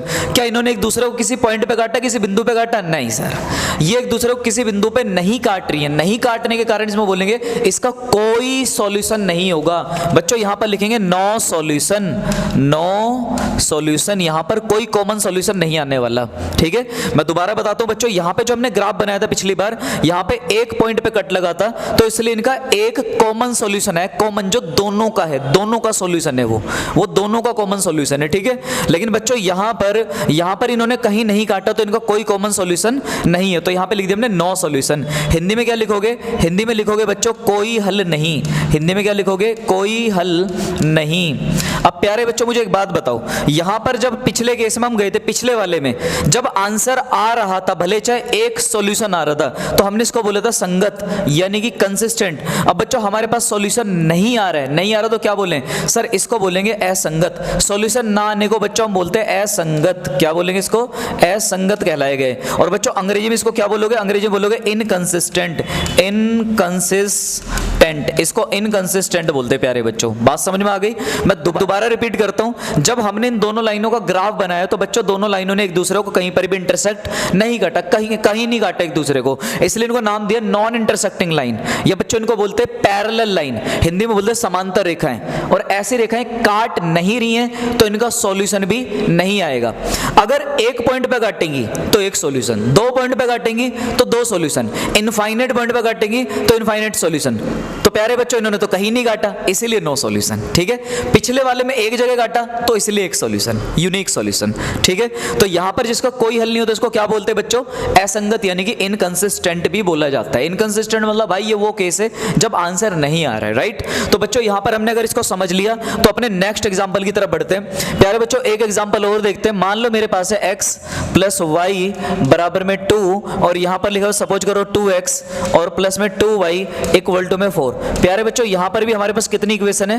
दो इक्वेशन है, दो समीकरण है। ये हमारा लास्ट ग्राफ है। इस ग्राफ को समझने के बाद इस पूरे चैप्टर को आप समझ जाओगे बहुत डिटेल में।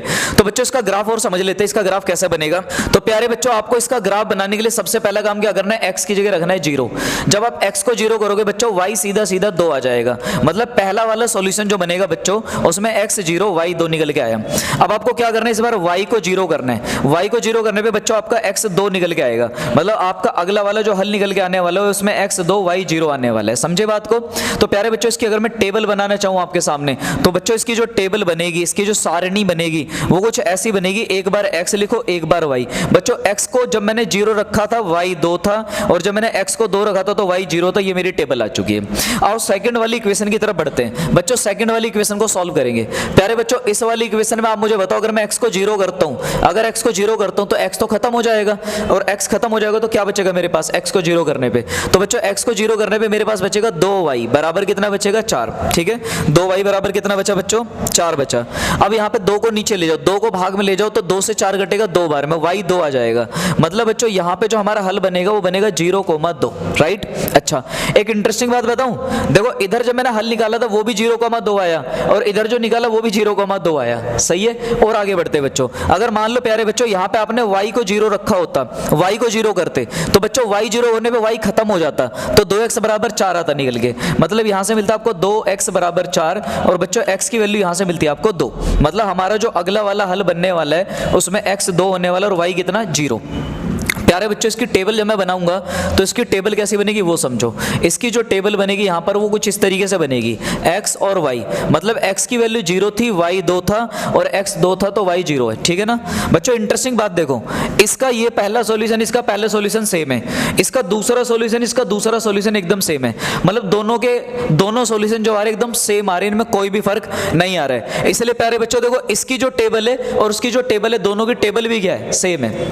पर हकीकत में कितनी समीकरण है? 2। मतलब 2 इक्वेशन है पर टेबल क्या है? दोनों की सेम है। बच्चों टेबल सेम होने से क्या होगा वो समझना। टेबल सेम होने से क्या होता है? इससे होगा क्या सर? इससे बच्चों जो होगा वो देखना। सबसे पहले आपको ड्रॉ करनी है लाइंस और बच्चों आप यहां पे लिखोगे ये हमारा x एक्सिस है और ये हमारा y एक्सिस है। अब आप मुझे बताओ देख करके यहां पर x की वैल्यू कहां तक जा रही है? 2 तक। x की वैल्यू इसमें भी कहां तक जा रही है? 2 तक। तो प्यारे बच्चों x की तरफ आपको 2 तक का ग्राफ बना देना है और y की वैल्यू भी कहां तक जा रही है? 2 तक। तो बच्चों y की तरफ 2 का ग्राफ बना देना है। तो यहां पे 1, यहां पे 2, यहां पे 1, यहां पे 2, तो बीच में क्या आएगा? यहां पे 0 आएगा। प्यारे बच्चों अब आते हैं पॉइंट को प्लॉट करने पे। देखो जब x 0 है y 2 है, x 0 y 2 कहां होता है? यहां पे होता है सर। पहला पॉइंट बन गया 0,2 और बच्चों जब x 2 है तो y 0 है, x 2 y 0 कहां होता है? यहां पर। बच्चों ये जगह x 2 y 0 वाली। ठीक है, अब आपको इन दोनों पॉइंट को मिलाना है। दोनों पॉइंट को क्या करना है? मिलाना है। जैसे आप दोनों पॉइंट को मिलाओगे तो बनेगी आपके पास एक लाइन। देखो इन दोनों को मिला दो तो आपके पास एक लाइन बन चुकी है। देखो इन दोनों को मिला दो तो आपके पास बच्चों एक लाइन बन चुकी है। ठीक है, ये बन गई हमारे पास में एक लाइन। अब आप ये जो लाइन देख रहे हो यहां से ये बन गई पहली लाइन। ये किसकी लाइन बनी है बच्चों? ये ग्राफ हमने बनाया x प्लस वाई और बराबर में 2 का ग्राफ बनाया, 2 का ग्राफ। लेकिन इंपॉर्टेंट बात यहां पर ये है अभी हमारा दूसरा वाला ग्राफ बनना बाकी है। बच्चों दूसरे वाले ग्राफ में देखो पहला पॉइंट क्या आ रहा है? 0,2। मतलब x 0 y 2, मतलब फिर से यहां आ जाएंगे वापस। और बच्चों दूसरा पॉइंट है 2,0, मतलब अगला पॉइंट भी इसके ऊपर ही आने वाला है। इसका मतलब ये हुआ कि जो मेरी सेकंड वाली लाइन जाने वाली है बच्चों, जो हमारी सेकंड वाली लाइन जाने वाली है वो भी इसके ऊपर से होके जाएगी। अरे वाह सर, बड़ी इंटरेस्टिंग लाइन है। हाँ, ये एक नहीं है बच्चों, ये दो लाइन है, दो लाइन। अगर आप इसको एक समझ रहे हो तो ये आपकी गलत फहमी है। ये प्यारे बच्चों, ये टोटल कितनी लाइनें हैं? दो लाइनें एक दूसरे के ऊपर से जा रही है, एक दूसरे के ऊपर से होके जा रही है, दोनों रेखाएं।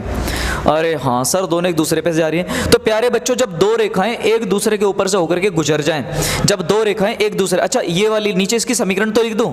इसकी समीकरण है 2x प्लस में 2y बराबर में 4। तो बच्चों दोनों समीकरण को मैंने यहां लिख दिया, ठीक है। अच्छा, अब क्योंकि ये दोनों एक दूसरे के ऊपर से जा रही है, सर इनको बोलेंगे क्या? बच्चों जब दो इक्वेशन एक दूसरे के ऊपर से जाती हैं तो इनको अंग्रेजी में बोलते हैं कोइंसिडेंटल, कोइंसिडेंटल लाइंस। क्या बोलते हैं? Coincidental line. और बच्चों इसे हिंदी में क्या बोलते हैं? हिंदी में बोलते हैं समपाती रेखाएं। इनको क्या बोलेंगे? समपाती रेखाएं। बच्चों समपाती रेखाएं मतलब एक दूसरे के ऊपर से जा रही हैं, समपाती रेखाएं, ठीक है। अच्छा जी, ठीक है। जब एक दूसरे के ऊपर से जाएंगी तो क्या बोलेंगे? Coincidental line. हिंदी में क्या बोलेंगे? समपाती रेखाएं। अब बच्चों मुझे एक बात बताओ, जब मैंने पहला ग्राफ बनाया था, इसमें ये वाला ग्राफ बनाया था, तो इसमें कितनी जगह पे कट हुआ था? एक जगह कट हुआ तो एक आंसर आया, मतलब एक सॉल्यूशन आया, एक सॉल्यूशन आया एक जगह कट होने पे। बच्चों इन्होंने कितनी जगह कट किया? एक भी जगह कट नहीं किया, तो नो सॉल्यूशन, कोई सॉल्यूशन नहीं। प्यारे बच्चों, जब इन्होंने एक दूसरे के ऊपर बनाया तो इन्होंने कितनी जगह पर कट किया एक दूसरे को? आप बोलोगे सर कहीं कट नहीं किया। कट नहीं किया तो दूसरा सवाल करता हूं, इन्होंने एक दूसरे को कितनी जगह पे टच किया? एक ही बात है, कट करना और टच करना बच्चों एक ही बात है। तो आप कहोगे सर ये तो एक दूसरे को हर बिंदु पे टच कर रही है, हर बिंदु पे, हर पॉइंट पे टच कर रही है, हर पॉइंट पे टच कर रही है, हर पॉइंट पे टच कर रही है। अरे हाँ सर, हाँ। जब एक पॉइंट पे टच करती हैं दो लाइनें, बच्चों जब दो लाइनें एक दूसरे को एक पॉइंट पे टच करती हैं, कट करती हैं, तो आता है एक सॉल्यूशन। और जब बहुत सारे पॉइंट पे टच कर रही हैं या कट कर रही हैं तो फिर आता है बहुत सारे सॉल्यूशन। इसका मतलब ये हुआ, इसके कितने सॉल्यूशन आएंगे? इसके आएंगे इनफाइनाइट सॉल्यूशन। प्यारे बच्चों इसके आएंगे इनफाइनाइट सॉल्यूशन, या आप ऐसे भी बोल सकते हो इनफाइनाइटली मैनी सॉल्यूशन आएंगे इसके, मैनी सॉल्यूशन। या तो कह लो इनफाइनाइट सॉल्यूशन आएंगे या कह लो मैनी सॉल्यूशन। एक बिंदु पे काटना या टच करना मतलब एक सॉल्यूशन, बहुत सारे बिंदुओं पे काटना या टच करना मतलब बहुत सारे सॉल्यूशन। तो बच्चों ये तो बहुत सारे बिंदु पे काट रहे तो इसलिए इसके अनंत हल आएंगे, इनफाइनाइट सॉल्यूशन। हिंदी वाले बच्चे क्या लिखेंगे? अनंत हल। क्या लिखोगे? अनंत हल आने वाले हैं सर, अनंत हल आएंगे। अब बच्चों एक बात बताओ, जब सॉल्यूशन आता है तो हम बोलते हैं कंसिस्टेंट यानी कि संगत, जब सॉल्यूशन नहीं आता तो हम बोलते हैं इनकंसिस्टेंट यानी कि असंगत। तो आप बताओ इसमें सॉल्यूशन आ रहा है नहीं आ रहा? हाँ सर आ रहा है। एक पॉइंट पे टच कर रहे थे तो एक सॉल्यूशन आ रहा था, बहुत सारे पॉइंट पे टच कर रहे हैं तो बहुत सारे सॉल्यूशन आ रहे हैं। तो प्यारे बच्चों बहुत सारे बिंदुओं पे टच करना मतलब बहुत सारे सॉल्यूशन, और सॉल्यूशन अगर है तो हम बोलेंगे कंसिस्टेंट। इसका मतलब इस वाले केस को प्यारे बच्चों क्या बोलेंगे? इस वाले केस को हम बोलेंगे संगत। क्या बोलेंगे? संगत हल होंगे। और बच्चों संगत को ही हम क्या बोलते हैं? कंसिस्टेंट। क्या बोलते हैं यहाँ पर? कंसिस्टेंट बोलेंगे। ये हमारे लिए कंसिस्टेंट कहलाएगा, ये कंसिस्टेंट सॉल्यूशन की कैटेगरी में आएगा। उम्मीद है आपको तीनों ग्राफ समझ में आएंगे। तो प्यारे बच्चों हमने यहाँ पर क्या सीखा? पूरी कहानी में क्या सीखा? हमने पूरी कहानी में ये सीखा, जब लीनियर इक्वेशन एक होती है तो उसका जो ग्राफ बनेगा वो सीधी रेखा में बनेगा, कहीं से भी बन जाएगा सीधी रेखा में। लेकिन जब हमारे पास लीनियर इक्वेशन दो होती है, मतलब जोड़े में होंगी, पेयर में होंगी, पेयर में, तो प्यारे बच्चों जब भी लीनियर इक्वेशन हमारे पास जोड़े में होती है, पेयर में होती है, तो तीन तरह की सिचुएशन बनते हैं, तीन तरह के ग्राफ बनते हैं। हमने यही सीखा। या तो ऐसा हो सकता है वो दोनों लाइनें, वो दोनों रेखाएं एक दूसरे को काटते हुए जाएं किसी एक बिंदु पे, ये सीखा। या फिर ये हो सकता है कि वो दोनों रेखाएं एक दूसरे को बिना काटे निकल जाएं बराबर से, बोले तो पैरेलल यानी कि समांतर निकल जाएं। और बच्चों फिर हमने ये सीखा है, ऐसा भी हो सकता है कि वो दोनों लाइनें एक दूसरे के ऊपर से होकर के चली जाएं। कहां से चली जाएं बच्चों? एक दूसरे के ऊपर से होकर के चली जाएं, ऐसे चली जाएं एक दूसरे के ऊपर से, ऐसे दो लाइनें एक दूसरे के ऊपर से चली जाएं। तो इस तरह का केस भी बन सकता है। तो लाइन जो है बच्चों, वो दो लाइनें जो होंगी वो इन तीन तरीकों से गुजर सकती हैं, चौथा तरीका नहीं उनके पास होने का। मैं दोबारा बता रहा हूं, दो रेखाएं जब भी जिंदगी में बनेंगी, या तो उनका ग्राफ एक दूसरे को काटेगा, या उनका ग्राफ एक दूसरे के समांतर होगा यानी कि पैरेलल होगा, या बच्चों उनका ग्राफ एक दूसरे के ऊपर से जाएगा, मतलब वो कोइंसिडेंटल यानी कि संपाती रेखाएं होंगी। अब प्यारे बच्चों एक बात बताओ, मैं मैं आपसे एक चीज पूछना चाहता हूँ यहाँ पर, अब मैं आपसे एक बात पूछना चाहता हूँ, ठीक है यार। हमने ग्राफ बना बना के देखा चीजों को, ग्राफ बना बना के बड़ी मेहनत करी, तब जाके हमें पता चला कि रेखाएं एक दूसरे को काट रही हैं। ग्राफ बनाने के बाद पता चला हमें कि रेखाएं एक दूसरे के समांतर हैं। ग्राफ बनाने के बाद बड़ी मेहनत करके पता चला रेखाएं एक दूसरे के ऊपर से जा रही है, संपाती रेखाएं। क्या कोई ऐसा तरीका भी है जिससे हम ग्राफ ना बनाएं और बिना ग्राफ बने पता चल जाए कि ये इनका जो ग्राफ बनेगा वो एक दूसरे को काटेगा या नहीं काटेगा? क्या बिना ग्राफ बनाए पता चल सकता है कि दोनों रेखाएं एक दूसरे के समांतर होंगी या नहीं होंगी?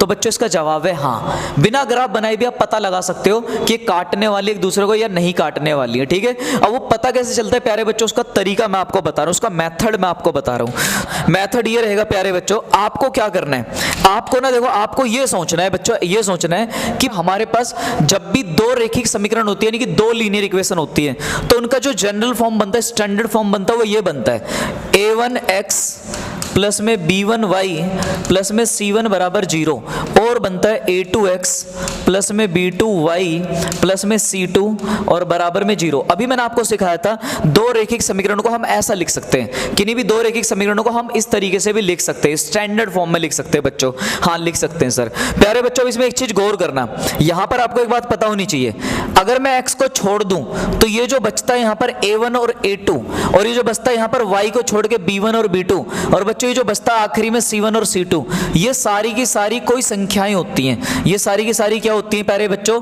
संख्याएं होती हैं। संख्याएं मतलब सर, संख्याएं मतलब रियल नंबर। संख्याएं मतलब क्या होते हैं बच्चों? रियल नंबर होते हैं। मतलब ऐसे नंबर जो इसको linear equation in two variable बनने दें, ठीक है ना प्यारे बच्चों। यहां पर a1 a2 b1 b2 c1 c2 की जगह पर कोई संख्याएं आने वाली हैं, नंबर आने वाले प्लस या माइनस के। अच्छा, अब आपको क्या करना है बच्चों, आपको ना ये करना है, यहां पर ये जो a1 और a2 है ना, इनको आपस में भाग करना है, कर दिया भाग। और बच्चों ये जो b1 और b2 है, इनको भी आपस में भाग करना है, b1 b2 को क्या करना है? भाग करना है। जब आप इनको आपस में भाग करोगे बच्चों, अगर सपोज करो भाग करने के बाद अगर ये बराबर नहीं आए, तो प्यारे बच्चों इसका मतलब ये होगा, इनका जो ग्राफ बनेगा वो इंटरसेक्टिंग लाइन होगा। कैसे लाइन होगा? इंटरसेक्टिंग लाइन होगा। इनका जो ग्राफ बनेगा बच्चों इंटरसेक्टिंग लाइन होगा, बोले तो प्रतिच्छेदित रेखाएं होगा। कैसा होगा बच्चों? प्रतिच्छेदित रेखाएं होता है। ये बात आपको पता होनी चाहिए प्यारे बच्चों। दोबारा बताता हूं, ये जो a1 a2 इनको भाग करो, b1 b2 को भाग करो, x और y को छोड़ दो, और भाग करने के बाद अगर आंसर बराबर नहीं आया तो प्रतिच्छेदित रेखा है। मतलब इसका जो ग्राफ बनने वाला है वो लाइन एक दूसरे को काटने वाली है एक बिंदु पे, और जब एक बिंदु पे काटेंगी बच्चों तो उसका आएगा एक सॉल्यूशन। बोले तो एक सॉल्यूशन को क्या बोलते हैं? यूनिक सॉल्यूशन, यानी कि अद्वितीय हल। मैंने ये बात आपको पहले ही बताई थी। इसको प्यारे बच्चों क्या बोलेंगे? अद्वितीय हल बोलेंगे। ये मैंने आपको बताया था, इसको अद्वितीय हल बोलते हैं।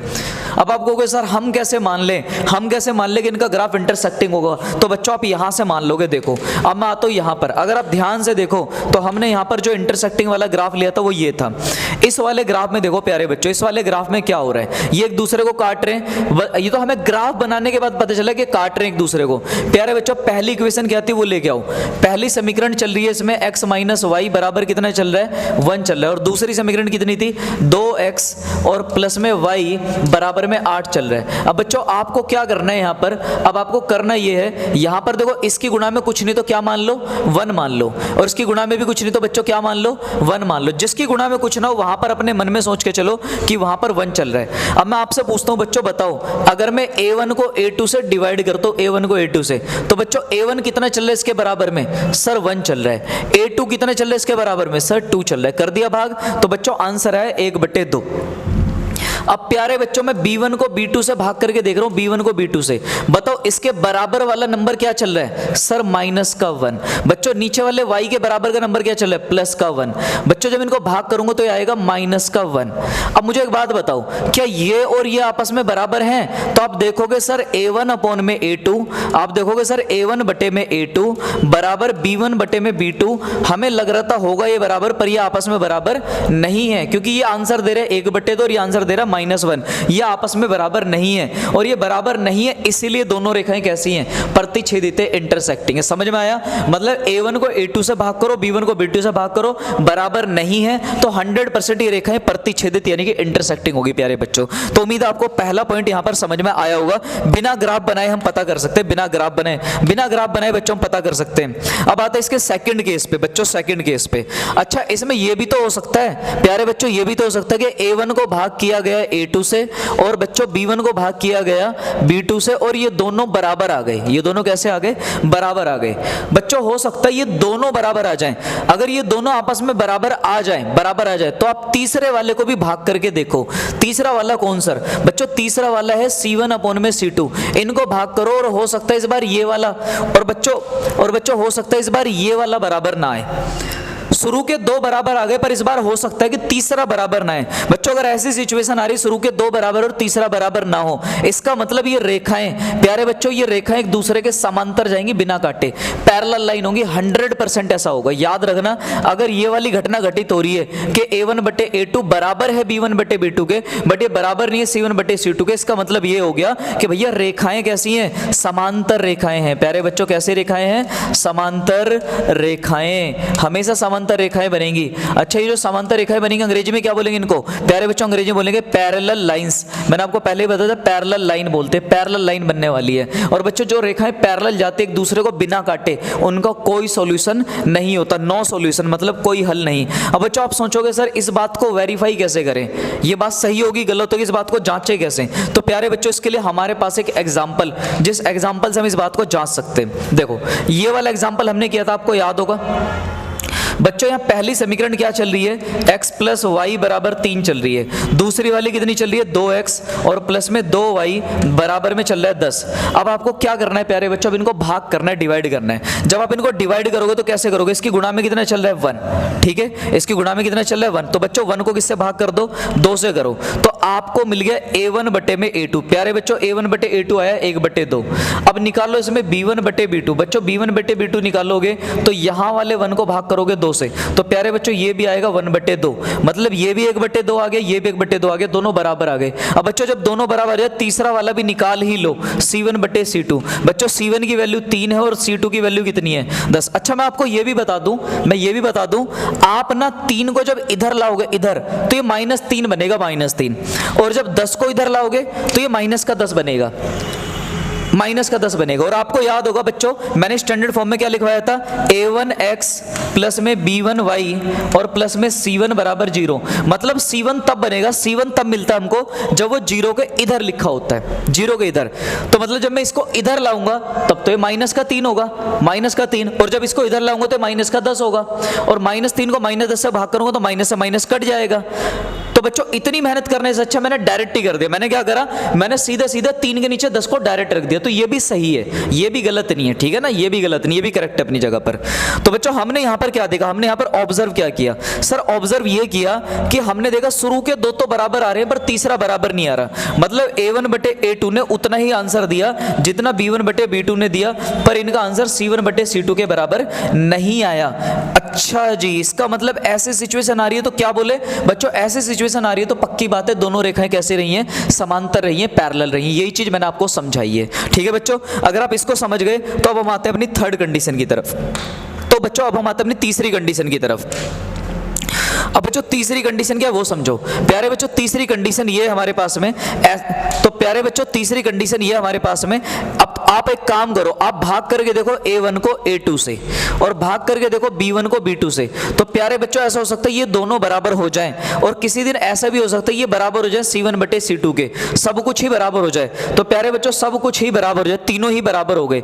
जब इनको भाग करने पर ये तीनों का अनुपात, तीनों का रेशियो आपस में बराबर हो जाए तो समझ लेना ऐसा अगर हो रहा है तो 100% दोनों रेखाएं एक दूसरे के ऊपर से गई हैं। दोनों रेखाएं बच्चों कहां से गई हैं? सर दोनों रेखाएं एक दूसरे के ऊपर से गई हैं, मतलब संपाती रेखाएं, कोइंसिडेंटल लाइन है। बच्चों जब भी ये तीनों बराबर रहेंगे समझ लेना लाइन एक दूसरे के ऊपर से गई हैं, हर पॉइंट पे टच करके गई हैं। एक पॉइंट पे टच करते तो एक सॉल्यूशन, और हर पॉइंट पे टच करेंगे तो इनफाइनाइटली मैनी सॉल्यूशन। अब आप कहोगे सर इस बात को वेरीफाई कैसे करेंगे? तो प्यारे बच्चों वेरीफाई करने के लिए ये वाला एग्जांपल हमारे लिए काफी रहेगा।